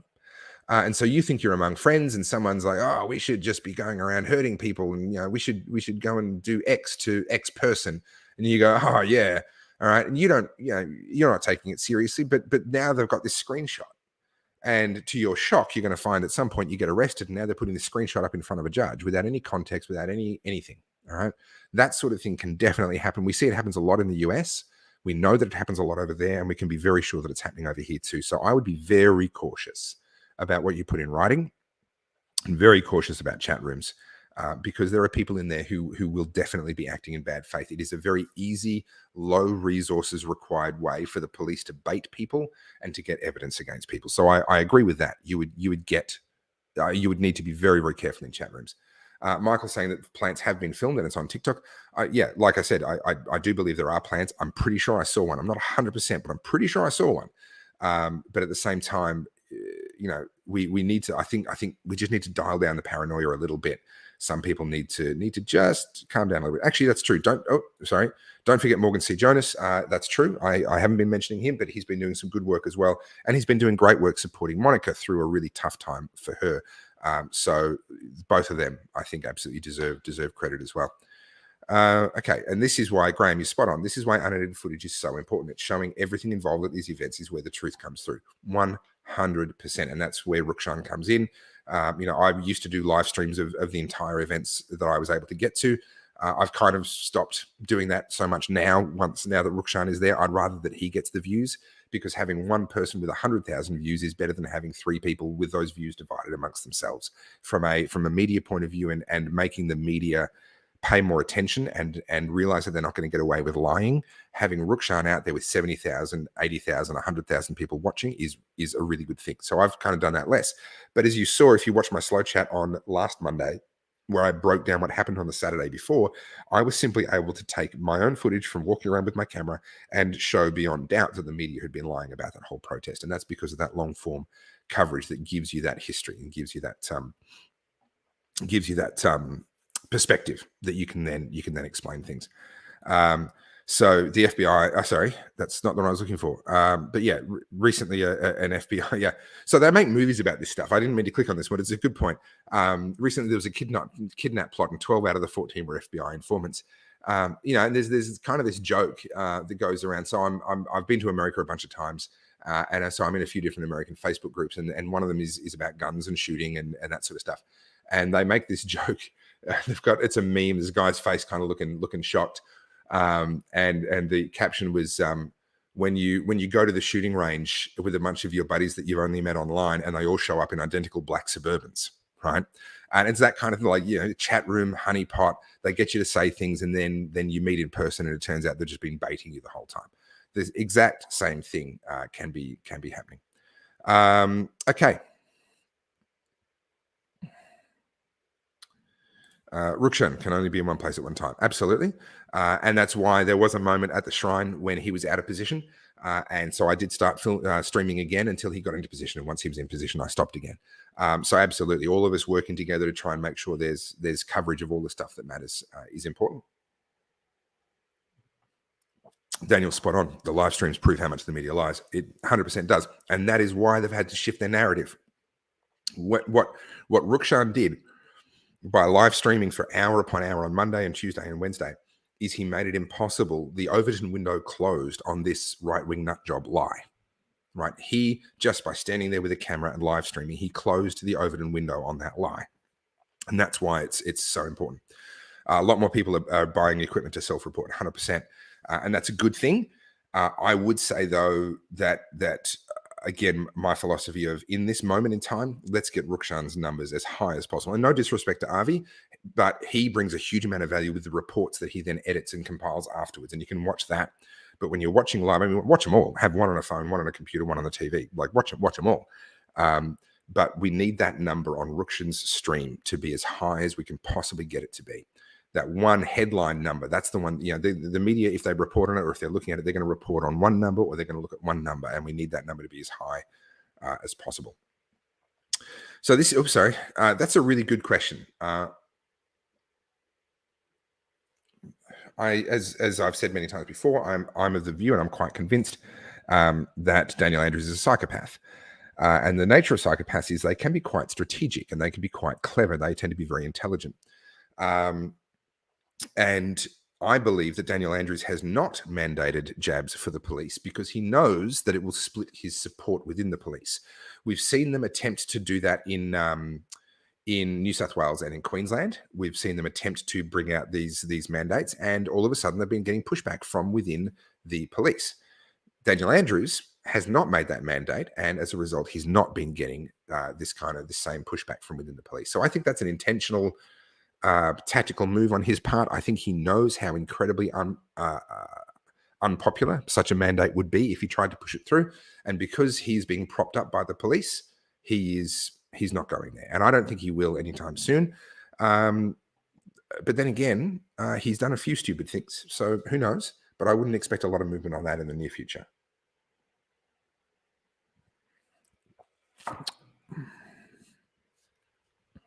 Yeah, Tegan, I would like that to be true.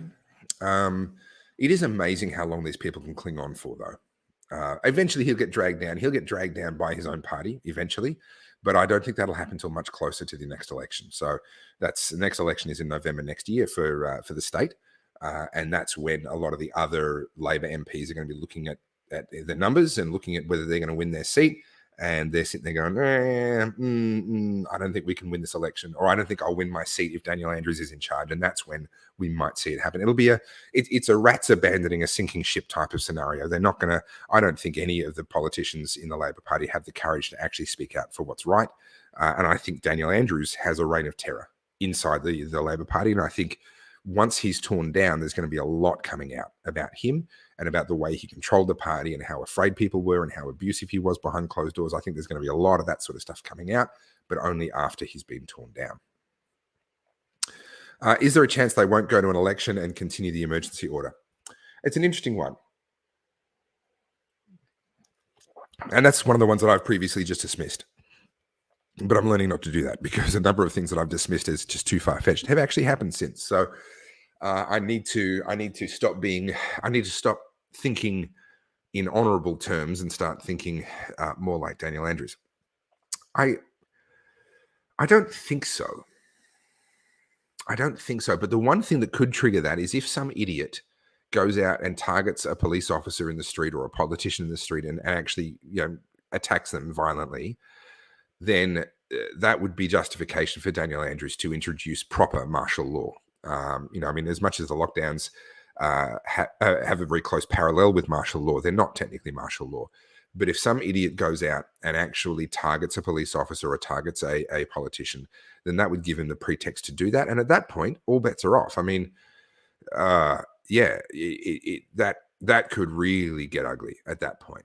So my hope is, and one of the reasons why I continue to push civil disobedience and I continue to push the protests is because there's a simple truism.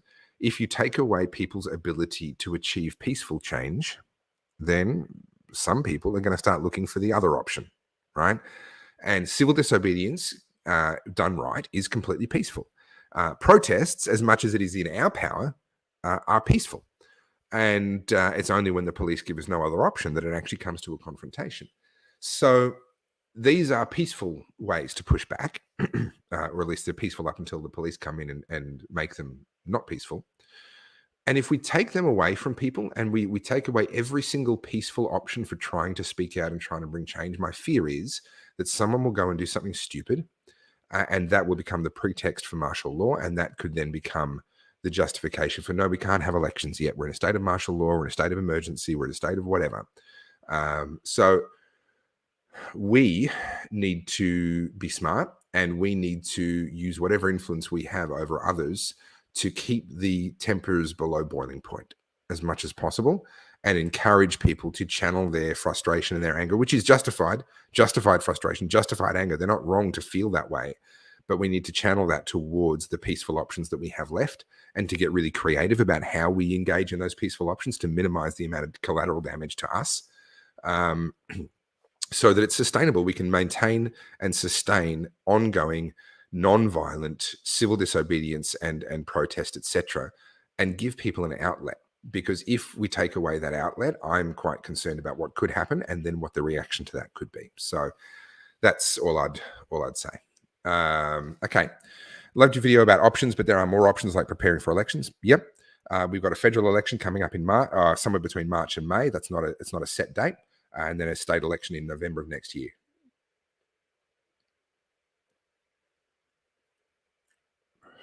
Now,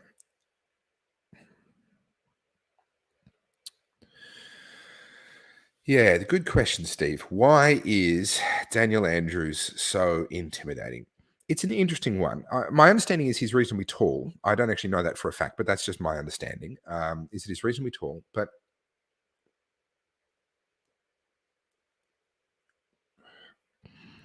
it is a personality thing.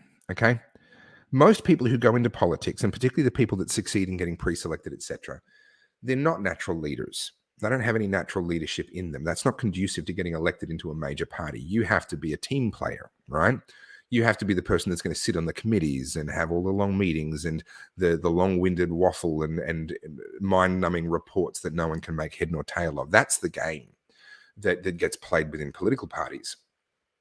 And these are the people that tend to get pre-selected inside major political parties. And so you end up with a situation when a genuine psychopathic personality comes through, where they are very strategic, they are very intelligent, very manipulative, and completely unafraid to control other people. And so you've got a bunch of personalities that are happy enough to be controlled because they want to play along with the team, and they want to, if I play nice for a while, then I'll work my way up the ladder and eventually I'll get my shot at the top kind of idea. And then you introduce into that environment a really controlling, power-hungry personality, they tend to get what they want.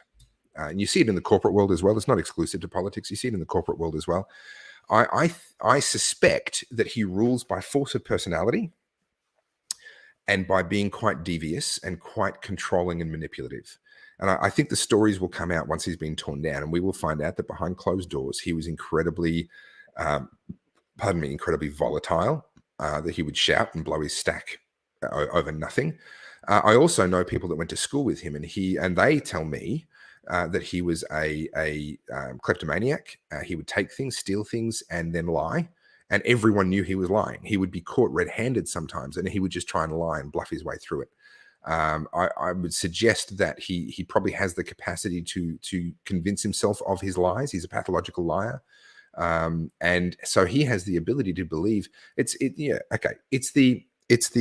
C.S. Lewis quote, of all tyrannies the worst is the one exercised for the good of those who are being oppressed, because the person doing the tyrannizing does it with the approval of their conscience. I think he does what he does with the absolute approval of his conscience.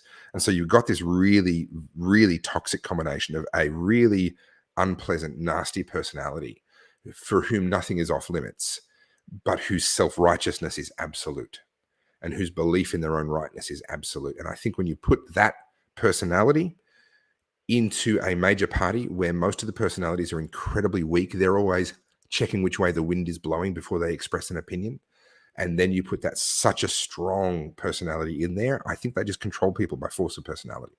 And that's what I suspect is happening inside the Labor Party right now.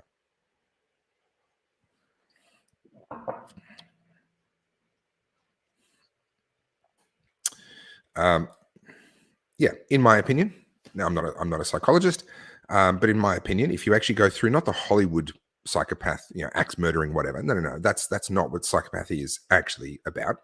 If you look at what psychopathy is and what the traits that a psychopath has, I think you will find them all. I think you'll find them all in Daniel Andrews. Okay, thoughts on Brett Sutton? Oops, sorry. I've got Marcus helping me out again today, and every now and again we click on the same comment at the same time, and that means that I make it disappear. Thoughts on Brett Sutton? Easily manipulated and in way over his head, or actually enjoying the spotlight and power? Yeah, interesting. I can't say much on that because I have the inside running on Brett Sutton.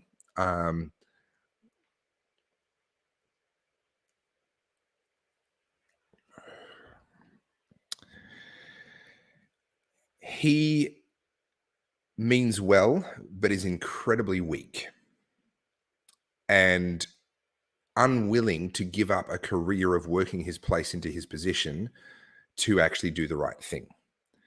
I believe of him that he understands how wrong it is, and he lacks the moral courage to actually fix it and to say anything and to do what's right. So I would put him down as probably my least favorite kind of person. The ones who do see it, but have absolutely no moral courage. That's how I would put it.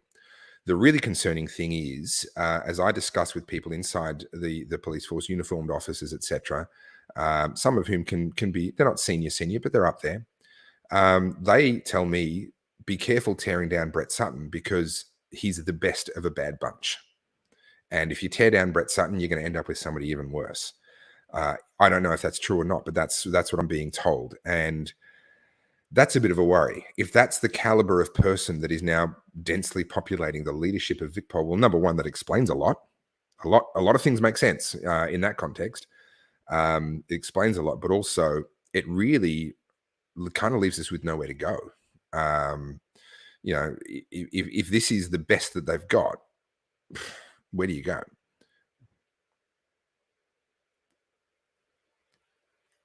On the chief health officer's sister-in-law, I've no idea. I can't comment on that, whether that came into his appointment or not. What matters, I mean, all of that's just noise. What matters is to always remember that all of these senior bureaucrats, the chief health officer and everybody else, they are not independent of politics. They have this claim of, oh, no, I'm not a politician, I'm a bureaucrat, I'm independent of politics. Well, yes, but you were appointed to the chief health officer position by a politician. And there is an unspoken understanding, right? He is helping your career and giving you a position of incredible power and privilege and money. And you tell him what he wants to hear in return, because if you don't, you lose that job. So none of these people are independent of politics. It doesn't matter whether it was his sister-in-law or not. The fact is, every single one of those appointments is a political appointment.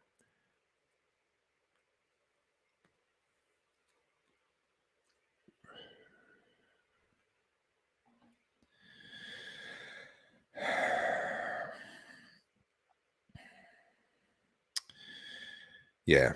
Okay, so where was that one? Yeah, Heather. I hear you. And I have my moments too. Trust me, I have my moments where I'm pretty unhappy to be in Victoria. I'm a Lord of the Rings nerd. The books I love, the movies I really love. Lord of the Rings, not the Hobbit movies, that rubbish.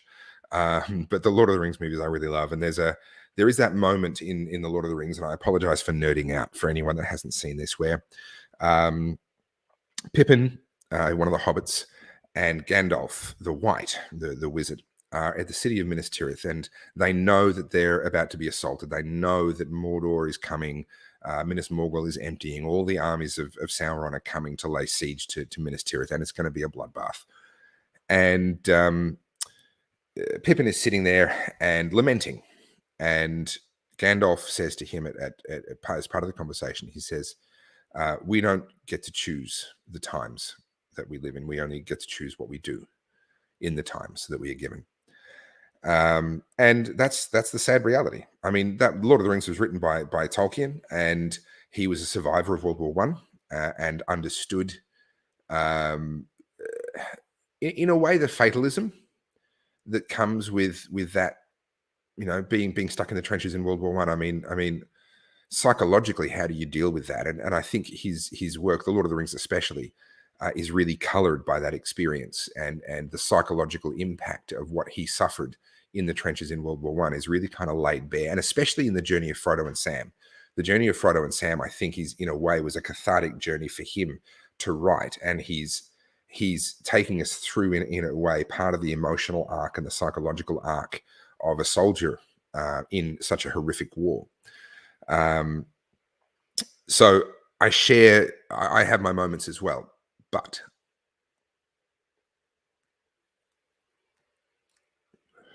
I'm also privileged to have an enormous amount of information coming my way all the time. I'm getting a couple of hundred messages to my page every day. I'm getting 50 or more emails every day. So if you've sent me something and I haven't replied, I apologize. But that's a full-time job. Just trying to keep up with my messages and my emails is a full-time job. And there's lots of well wishes, people thanking me for what I do, and I appreciate all of that. But there's also people giving me tips, some of which I end up putting up on my page. So I appreciate those as well. But it allows me to build a really interesting picture, because I'm noticing who's messaging me and why and what their own state of mind is. I'm in communication with police officers. I'm in communication with politicians. I'm in communication with people in the media. And it allows me to get a sense of the momentum. I think probably far more than what the average person can. I mean, there's so little information now. That's why Rukshan's videos have just gone gangbusters, because people are desperate to know what's happening. There's so little information out there, and I'm in the opposite boat. I'm in information overload. I don't have the hours in the day to read everything that's being sent to me, much less assimilate it all. But what that gives me is a real sense of where the momentum lies. And you're just going to have to take my word for it that right now, the momentum is very much with us. The proof of that, such as it is the fact that the media are now going on the attack. They would not be doing that. They would not have shifted gears and shifted tactics to go on the attack in the way that they have since the tradie protests started, if it weren't for the fact that they're trying to change something. Why would they be trying to change something if we were losing? They're trying to shift the complexion of the battleground right now. They're trying to take out some of the people that are doing the worst damage to them. Why? Because the momentum is actually moving against them. The momentum of this battle is against them. I don't know how this ends. When you live in history, you don't know how this ends. And that's been true of every history book you've ever read. The people in it didn't know how it was going to end. So it's hard to be optimistic sometimes. I have my moments, as I'm sure all of you do. But trust me when I say the momentum is currently in our favor and is swinging more strongly in our favor. And let me give you another anecdote, not anecdote, but another piece of information that you're not necessarily privy to, but I am, and I can share. For a year and a half, all of the protests were being organized by a handful of people. Now, there were a few different groups, but it came down to a handful of people that were organizing the protests. They were very vulnerable. They were very easy, very prone to being arrested, being intimidated, having the police show up at their door, all that sort of stuff. And it felt very lonely for them because they're sitting there going, we're organizing these protests and people are showing up to these protests, but ultimately, where's everybody else? Where's the groundswell? Where's the momentum? And it took a year. The very first protest that I spoke at was on Anzac Day 2020. 70 people showed up, right? And it took until July or August it was before we got nearly 10,000 people on the streets.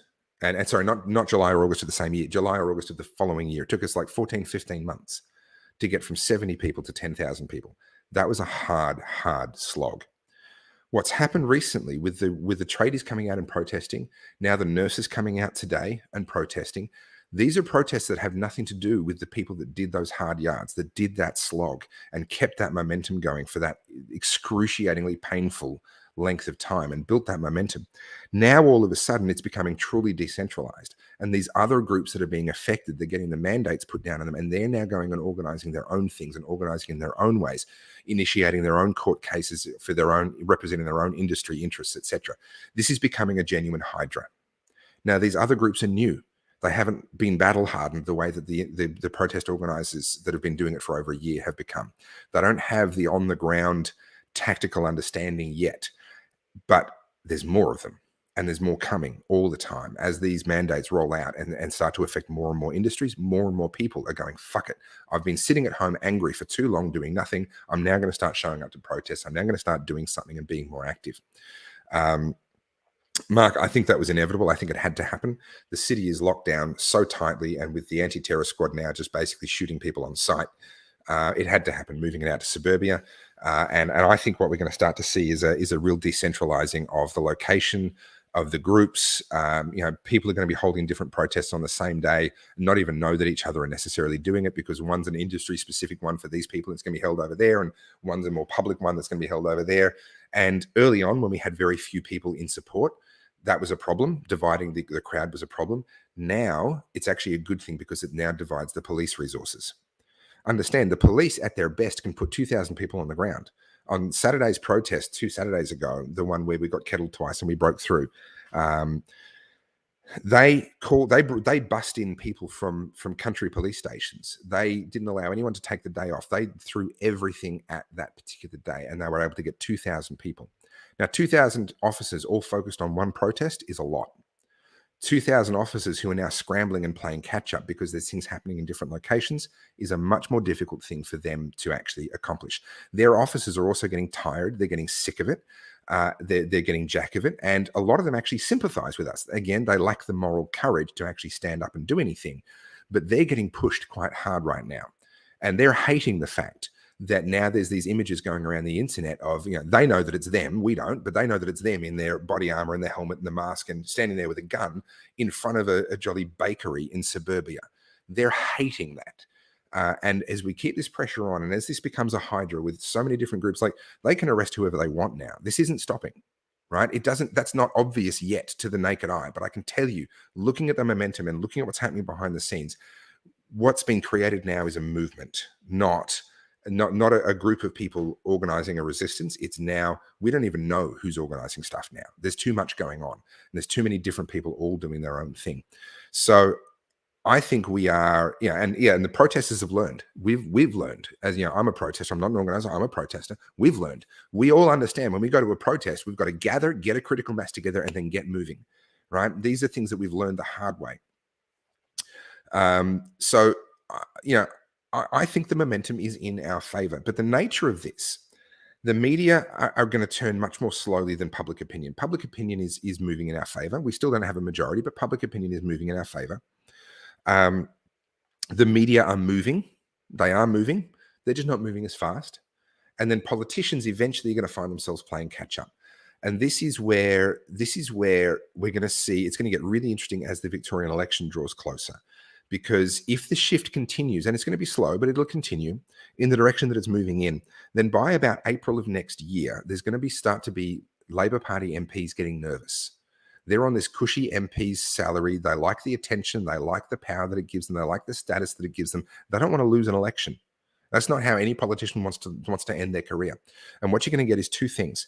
Number one, you're going to get some MPs who are younger and want to keep going for longer, starting to agitate on the inside of the Labor Party because the momentum is working against them.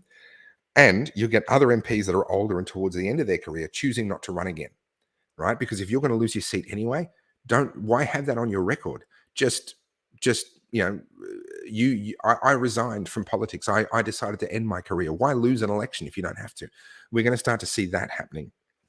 But I don't think it's going to be visible. I don't think it's going to be obvious till around about April or May of next year when this agitation inside the Labor Party itself is going to start to heat up. Now, I saw a comment there saying the tradies were at, there it is, Grant.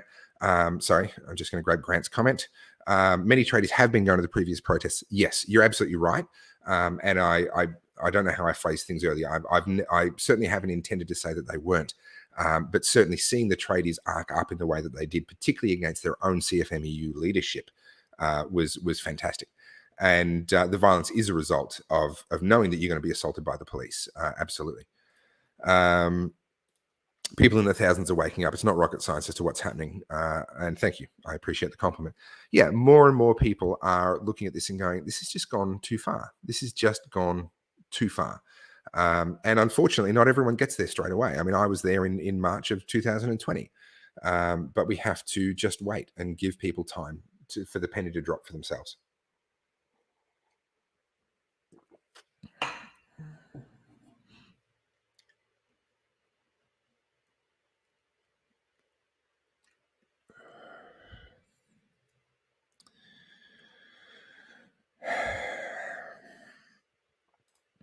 PM has started putting pressure on premiers.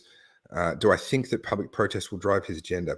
This is a complicated one because the PM is Liberal Party, and the Premier in Victoria is Labor. He can actually pander to his base. It's sort of red meat for the base, for the political base, by deliberately going against whatever Scott Morrison wants. So you'll notice how Daniel Andrews, whenever he's released his own roadmaps and these sorts of things, he's never really signed on to the national roadmap that the Prime Minister put out. He sort of said, well, we're going to do all these other things. And then eventually, at this point, once we've achieved all these milestones, we will then connect up with and follow the national plan from that point, right? That's good for him politically with his base. It helps to bolster the support of his base. If he simply turned around and said, oh, the Prime Minister's made this plan, great, we'll sign on to that. He's missing a political opportunity, and he's too savvy politically to allow himself to do that. So it is tricky, where there is a really strong political incentive for Daniel Andrews to be really difficult and to not play along with whatever Scott Morrison wants. He has to come up with something different. We see that with the Labor Premier in WA. We see it with Queensland.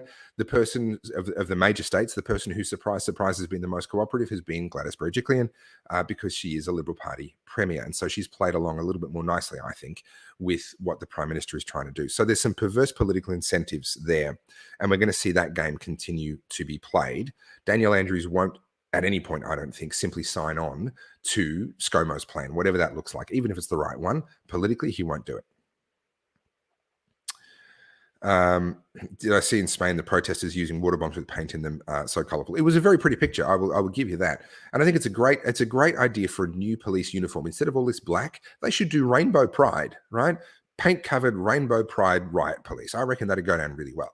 I'm not sure that I like it as a tactic though, as much as it did make for a great photo.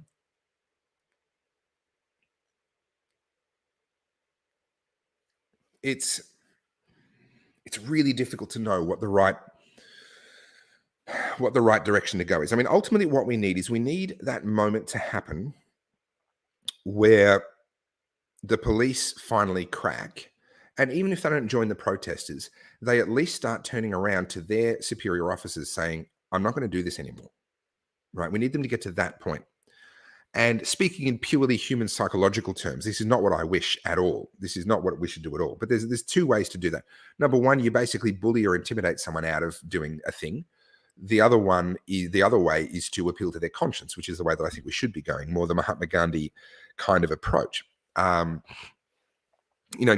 was not a pacifist. So Gandhi was one of the leaders of the freedom movement in India to get out from under British rule. He was not a pacifist. This is a common misconception with Gandhi. He had no issue with the use of violence and the use of weapons. However, he recognized that an unorganized, poorly equipped Indian militia against the highly disciplined, very well-equipped British occupation was a death sentence. It was a completely dumb way to try and defeat the British. So he attacked them with at their conscience. And they would march towards these rows of British troops with rifles and all the rest of it, completely unarmed, basically saying, you are going to have to commit a massacre and shoot unarmed people with live ammunition. And eventually the British conscience got them and they broke. And ultimately that then led to a series of events whereby India, and I'm paraphrasing badly and I don't know Indian history terribly well. So there's probably some imperfections in how I'm expressing that. But ultimately he chose the non-violent option because tactically it was the smarter option. And I believe we're in the same situation here. The non-violent option, I think, is not only morally superior, because you don't just want to win, you want to win in a way that gives you moral authority going forward. And winning through violence means you don't have moral authority going forward. Winning peacefully gives you moral authority. But I also think tactically it's the smarter approach as well. So I'm not sure that bringing projectiles, even though they're water bombs, filled with dye and whatever else, I'm not sure that coming along with projectiles for the purpose of throwing at the police and leaving them covered in whatever is the smarter approach at this point in time. I think we are close-ish to the police actually finally having their consciences crack and their consciences become a big enough issue for them that they start to stand up. And I'd be concerned that planning and bringing things to throw is potentially going to push them away.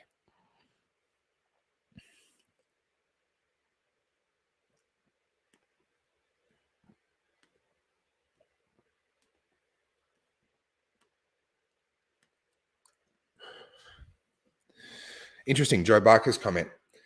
Dalesford police apparently refused to come to the Richmond protest. That's a sign of cracks. I wasn't aware of that. That's the first I've heard of it, but that is interesting. And I do know that many of the more suburban police stations, they don't want a bar of it. You know, I was taking my children to the park all the way through when they were closed. You know, I never saw a single police officer come sniffing around for or a council worker or anyone else. They didn't want to know. All right. I've seen police there from time to time outside of the lockdowns, just walking through, wandering through, because there is trouble there from time to time, mostly at night. They do get issues there from time to time. So the police do have a presence there. During lockdowns, they don't. I never even saw them. So I think there's a lot of police who are tactically choosing what they see. I think we had this conversation in a previous slow chat. You know, the one thing that a police officer always has is the choice over whether they saw that or not. You know, once they acknowledge that they've seen something, they're obliged to do certain things, but they can choose not to see something. And I think there's a lot of police officers right now who are being careful in terms of where they go and when they go there and how they are in the world. They're choosing what they see, and they're making sure they don't see certain things that they just morally don't really want to see. Okay.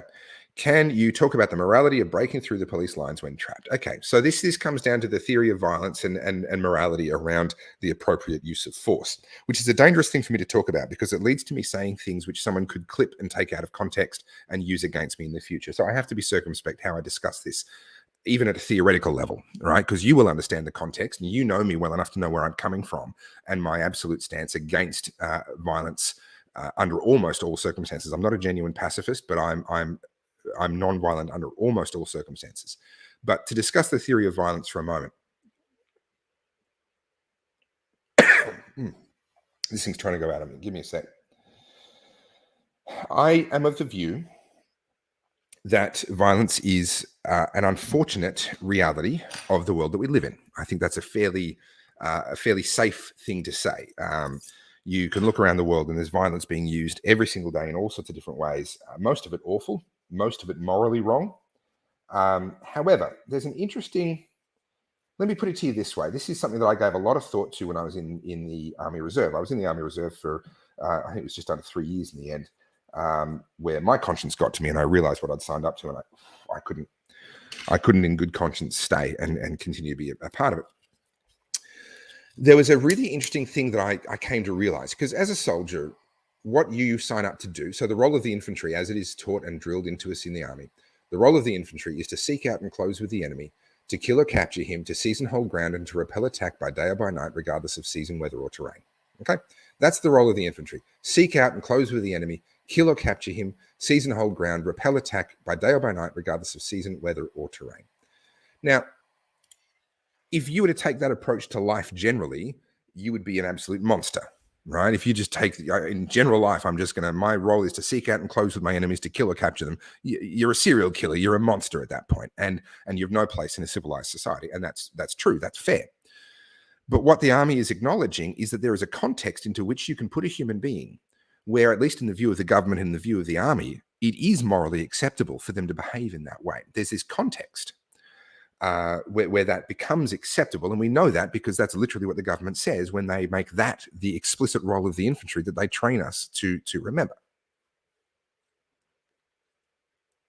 And so I had to wrestle with this and whether I was okay with being a part of that apparatus that had that job description. And I came to develop my own little philosophy on violence, which I'm sure is not original, but I haven't come across it from anyone else yet. So if it sounds familiar and you can think of someone who's previously talked about this, please point me in their direction, because I'd be keen to read or watch or whatever their stuff. I developed a very interesting question, or what I think is a very interesting question. Who needs to stop being violent in order for the violence to stop? This is a really interesting thing. People say, oh, it takes two to tango. Well, actually, no.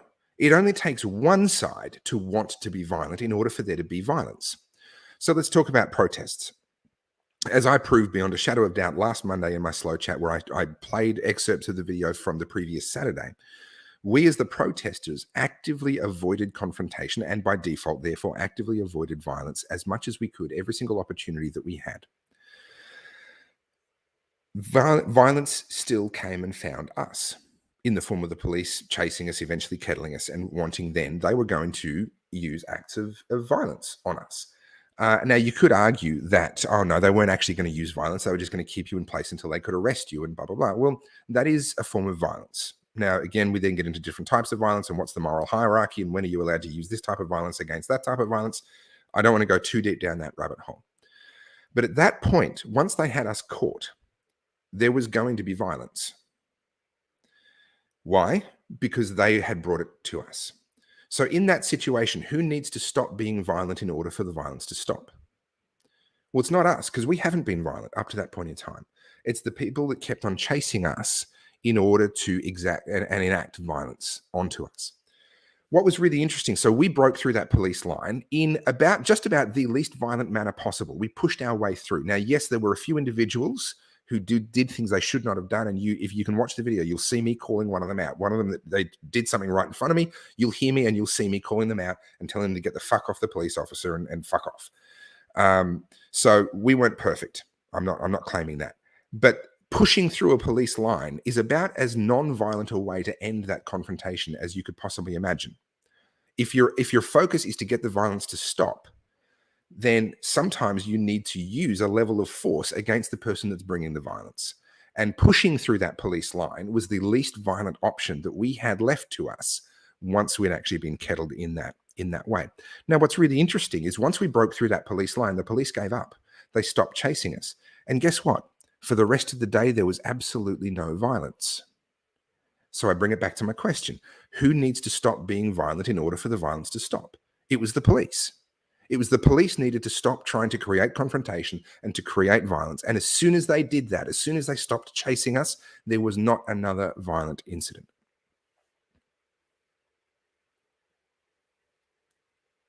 So we can go down a rabbit hole of philosophically, when does it become acceptable to actually use violence?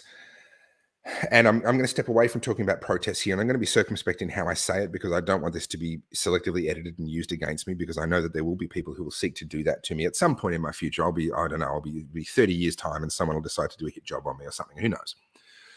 But it is my view that you, morally speaking, are never obliged to submit to being made powerless. Once someone is trying to put you in a position where you no longer have the ability to influence the outcome, you morally, I believe, can use the minimum level of physical force necessary to ensure that you're not put in that position. Let me give you an example. You're walking down the street, a van pulls up, a bunch of people jump out, open the sliding door, and they're going to throw you into the van. Okay? Is it acceptable to use violence to stop yourself being thrown, have a bag thrown over your head and thrown in the back of a van? Well, let's think about this for a second. You don't yet know what their intentions are. Their intentions might be to kill you. Their intentions might be to extort you for money or kidnapping for ransom. Or it might be a practical joke. Like, let's just say you have literally no idea at that moment in time. All you know is that if that happens, you no longer have any influence over the outcome. If they're there to kill you, you're dead, right? It is my personal opinion that you have a moral right to use the minimum necessary level of force, which in extreme circumstances can include a lot of force. But in situations like being kettled by the police, it's not. That doesn't justify, extreme anything. It only justifies the minimum level of force necessary to maintain your ability to influence the outcome, to actually still have control over what the outcome is. So when we've been trapped and our ability to control the outcome and influence the outcome has been taken off us, it is my personal view that we then have the moral prerogative to use the minimum level of force necessary to get ourselves back to the point where we are free again, where we have control over our own destiny again. We are not obliged to sit there and go, oh, well, I better hope for the best. I hope they're not throwing me in the back of the van to kill me. I'll just hope that it turns out to be a practical joke. You're not obliged to do that. And that's true whether it's the government that's doing it to you or a private person that's doing it to you. The government does not have any additional moral authority, right? The government gets all of its power and all of its moral authority from the people. We can't give it something that we don't have, right? So it doesn't matter how many people have voted for a particular government, they cannot give that government powers that they individually do not have. That's not how power works. You can't delegate something you don't have. So the government actually only has the moral authority that a citizen has. It cannot have any more because it gets its moral authority from the citizenry. So when a government does something like that, you have the same rights that you have if a private person were to do that. Now, that doesn't mean it's always wise to do that. Okay, you've got to think in the long game, and you've got to be intelligent. And if you are completely outgunned and etc., well, yeah, sitting down and allowing things to be done to you and taking it to court, etc., is often going to be a much better option. But it is my personal view that you are never morally obliged to allow someone to deprive you of your liberty and your ability to determine the outcome for you. So again, I'm trying to be fairly circumspect in how I say it, but that is my view on the morality of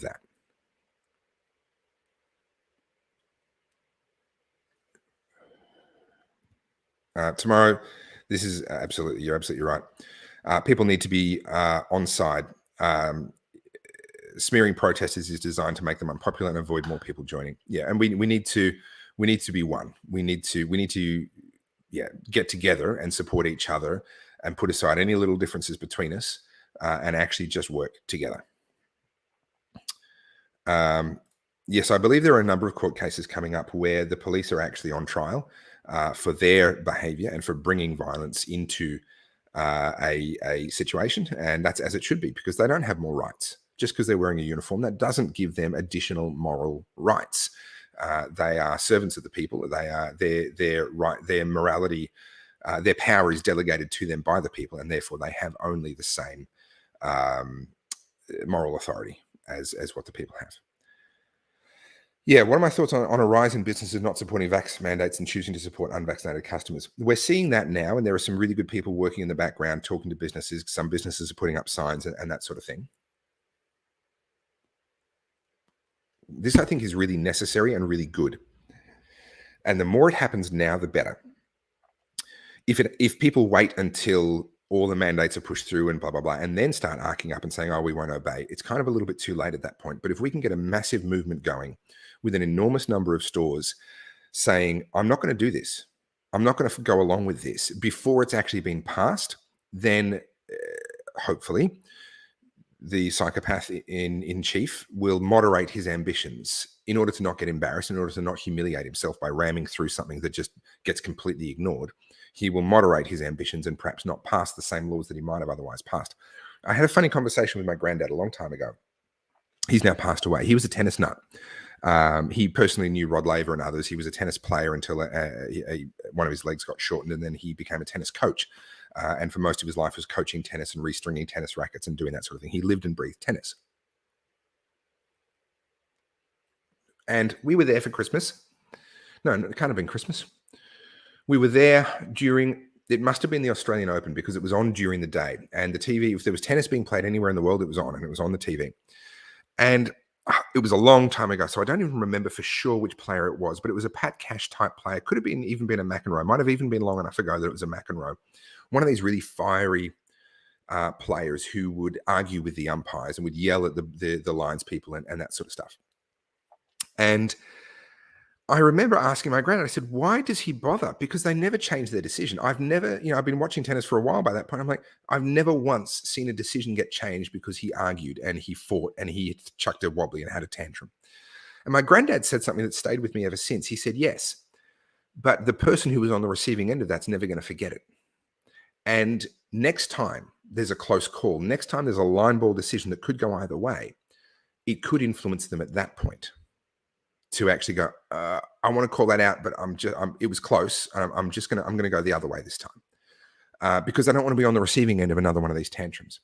And as much as that's not necessarily a great role model, if we can make enough noise saying, we ain't doing this, this ain't happening, right? It's not necessarily going to cause Daniel Andrews to change what's in place now, but it's going to increase the pressure on him to consider what he puts in place next. The next decision that he makes will get influenced. And this is why I think the protests are important. People are sitting there saying, well, what have the protests achieved? Well, okay, on the surface, nothing. But it's given pressure which may then influence future decisions. And in the case of protests, it's also given people hope. And it's given a lot of people that were feeling very alone the knowledge that they're not alone. So I think there's a lot of value in businesses making a lot of noise, chucking a tantrum, chucking a wobbly peacefully, but letting it be very, very widely known that they're not going along with this. Not necessarily because it's going to make Daniel Andrews back down or resign or anything like that. But when he sits there thinking about his next round of restrictions, the last thing he wants is publicly accepted widespread civil disobedience. He loses all of his power. If we just go, you know what, screw it, we're all getting on with life, none of us give a shit anymore, he loses all of his power at that point. So he, even as a psychopath who believes he's right and righteous and everything else, he's also tactical and fairly intelligent tactically.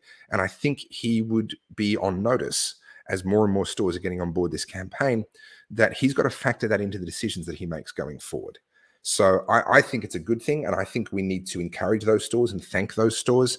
I specifically go shopping at a number of different stores that I shop at, on the basis that they are not going along with a lot of this stuff and are pushing back on a lot of this stuff. And I reward them with my money, and I let them know that that's what I'm doing, to encourage them and to try and give them the courage to keep on doing it. So I think it's a really important component, a really important part of the movement.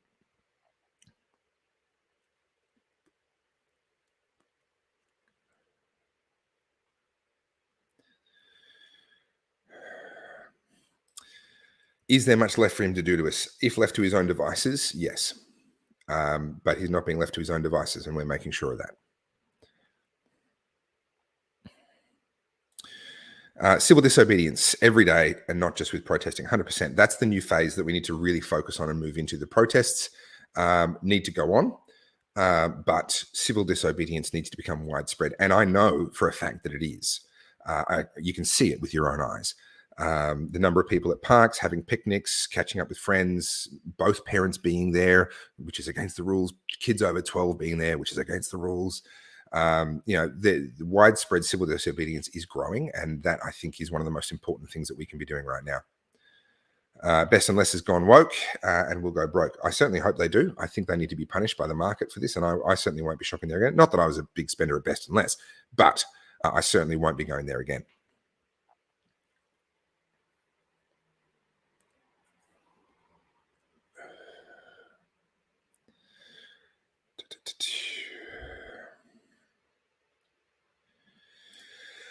This is a great question.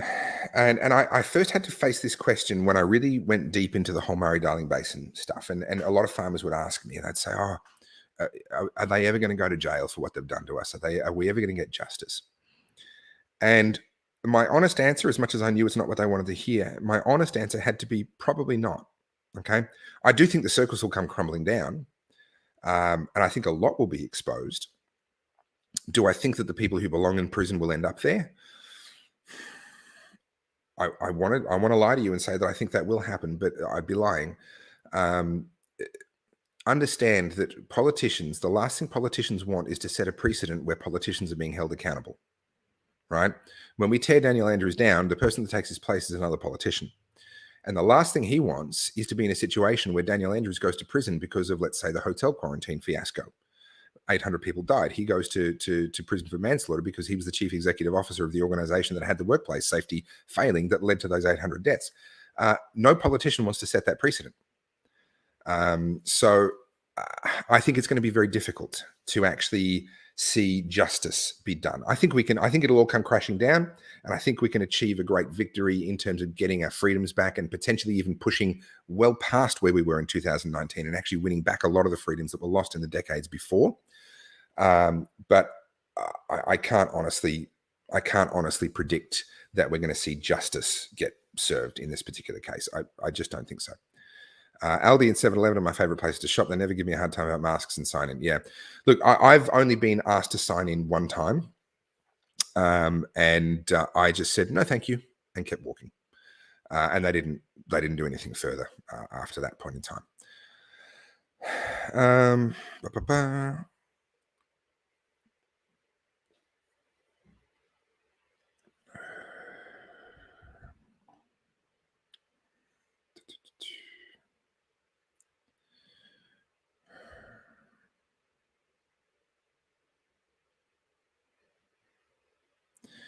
Yeah, Chris, this is a very good approach and a very important approach.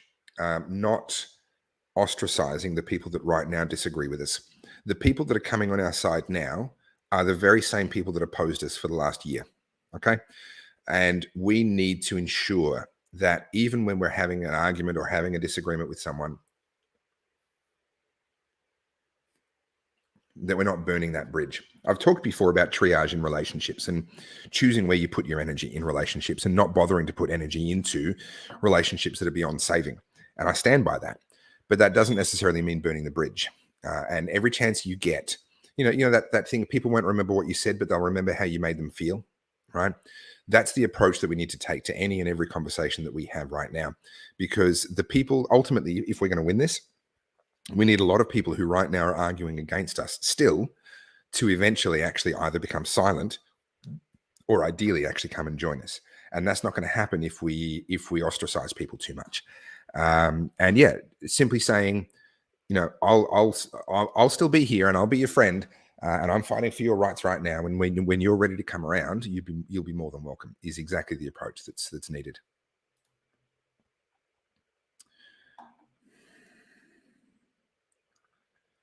Yeah, pick your battles, but plant the seed.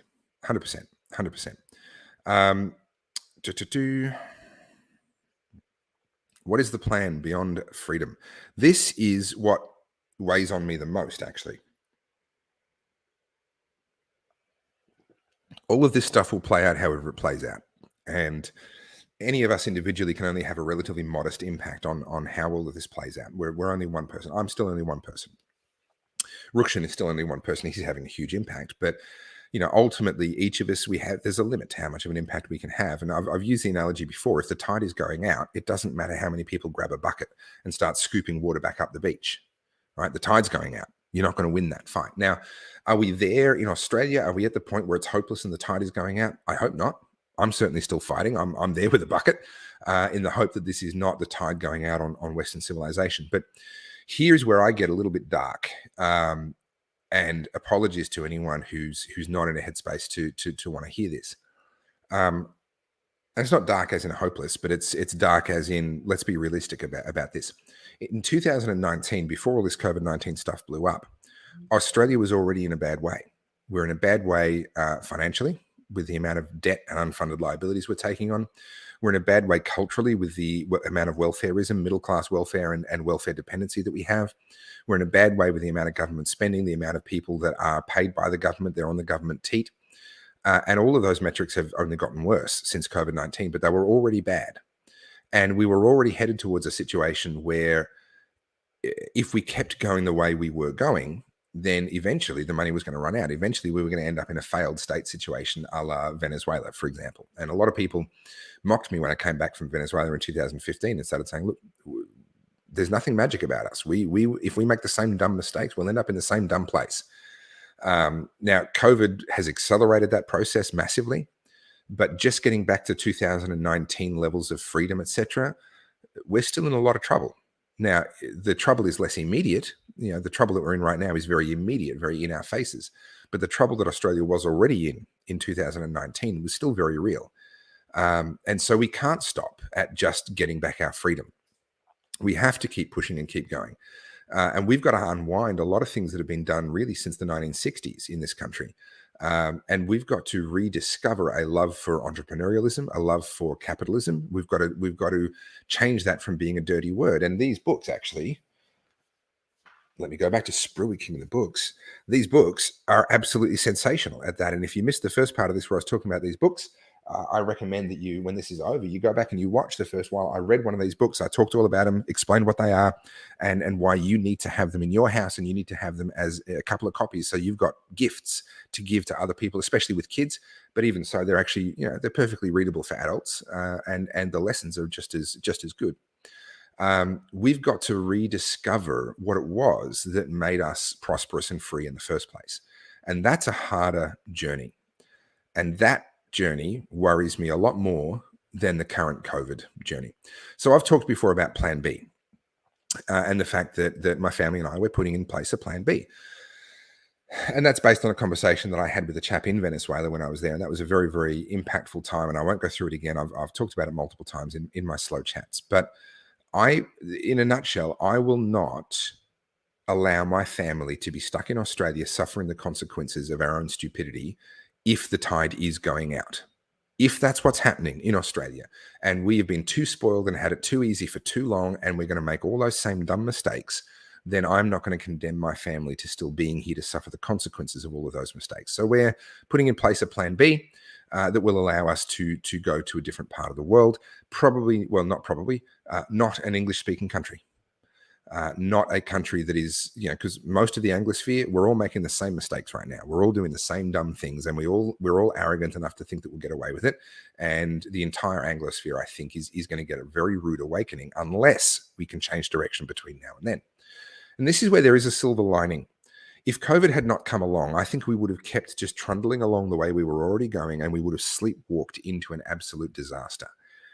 COVID, in a way, the silver lining of this absolute madness that we're in right now is that a lot of people are becoming aware of things that they were previously blind to. A lot of people, I hate the term waking up, but it is kind of the best term. A lot of people are waking up.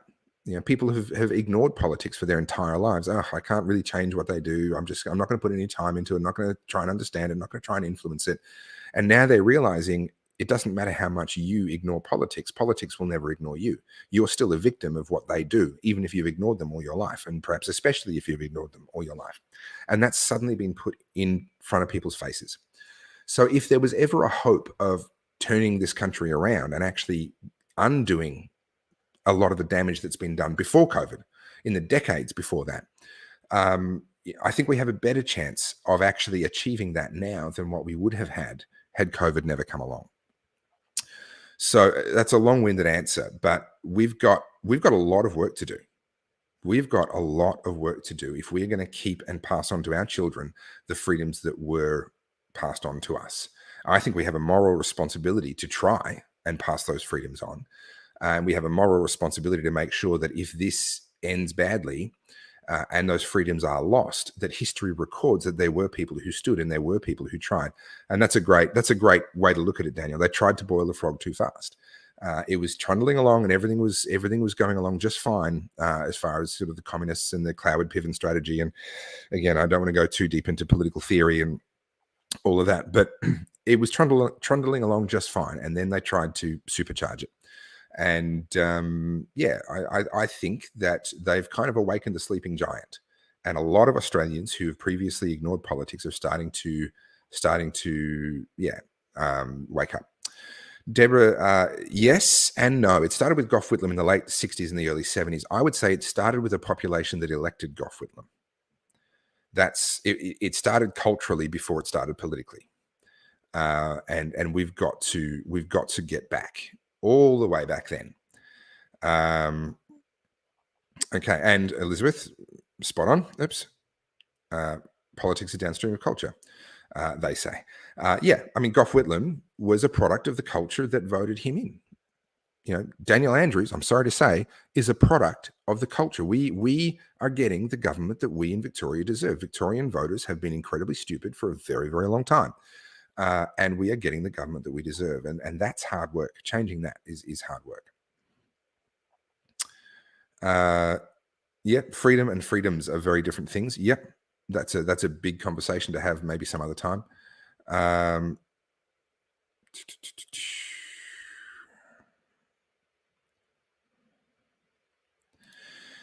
don't believe the system is broken, but it does need a lot of tweaking. A minority government made up of a coalition of smaller parties could achieve this. Parties were not really part of the original design of our system. It was kind of meant to be a whole bunch of independents who were all standing on their own community connections and as a respected member of the community being voted by that local area to then represent them. And parties have definitely broken the system. And in Australia, the two-party system that we've got now is very, very broken. I don't know exactly where you're coming from, Graham, so I don't take this as me arguing against you, but let me springboard off what you've said. There are people, for example, the Republican movement that say, right, what we've got right now isn't working, so we need to replace it with this whole new other thing. I would say before we go replacing it with a whole new other thing, let's actually get the current system back to functioning the way it was designed. Let's do that first, and then decide if the system is broken and if we want to replace it with something completely different. There's a concept in car racing, car modifying, etc., of blueprinting an engine, where you go through and you measure everything and you check the specifications and you make sure that this exact engine that you have in front of you is exactly according to the blueprint and is functioning at its absolute best and nothing's wrong with it. And then after you do that, you can then start adding modifications and increasing power outputs and things. But there's no fundamental problems with the actual engine in the first place. And in a sense, I think what we need to do is blueprint our government. We actually need to go over it with a fine-tooth comb, measuring everything and comparing it back to the original design, the original blueprint, and saying, is this according to the original blueprint? And anything that is not needs to be stripped away. And that is a very long list. That is a very, very big list. Our apathy created this problem, says Chris Mason. 100%. 100%. We are getting what we deserve. Boomer Super is a great COVID debt repayment pool. We saved your life, now pay up. Well, we've seen in other countries where they've raided retirement funds and they've raided bank accounts, bail-ins, as I like to call them. 100%, that could be where this goes.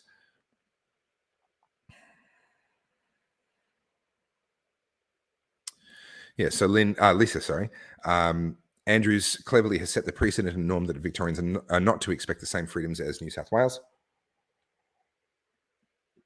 How people aren't finding that disturbing is beside me, but he is doing his language weaving, whipping his people with craft. You have come to expect less and less rights in Victoria. It has been whipped into you as the norm. Yeah, and that's the manipulation of language once again, but that's also a reflection on Victorians. We, unfortunately, it is very hard to make a case that we don't deserve this. You end up tying yourself up in knots if you try and say that we aren't getting the government that we actually deserve. Can we imagine a world without governance? Imagine it, yes. There's been books written on the subject. I'm more interested in the question: where can we get to in practice? I'm really disinterested in, there are lots of debates in libertarian circles. There's libertarians, there's minarchists, there's anarchists, there's various flavors and shades in between. And and there are whole debates that happen and people get really hot under the collar about which one of these things is better. And I'm just kind of sitting here going, you're arguing about here, or here, but right now we're about a kilometer that way, right? Let's have this argument when it becomes relevant.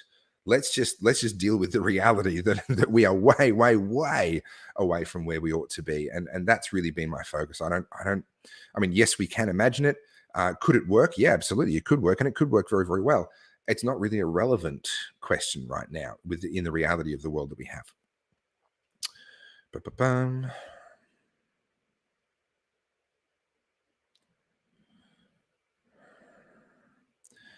Oops. Crap, we don't deserve this bullshit. I disagree. I genuinely think that we have we've absolutely brought this on. We've allowed this to happen at the very least. We've allowed this to happen. Doberman says, hi, Topher. Do we mandate freedom, or do we make freedoms mandate? Something like that. There is only one thing that has ever succeeded historically at limiting the power of government, and that is the people's tolerance of government taking power. That's it. The US tried a republican system with an explicit Bill of Rights. In Australia, we have a constitutional monarchy under the British Crown. Well, although that's been altered, but let's not go down that rabbit hole. And a Westminster democracy system. There's been a number. The French have their own system. There's been a number of different efforts made to design a system, and the aim has always been the same.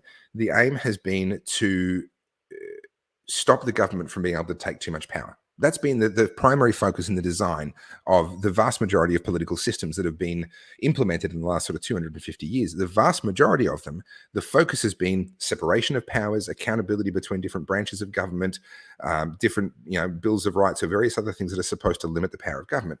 Well, the bad news is every single one of them is failing. Right? Look at what's happening in France. Look at what's happening in the US. Look at what's happening in Australia.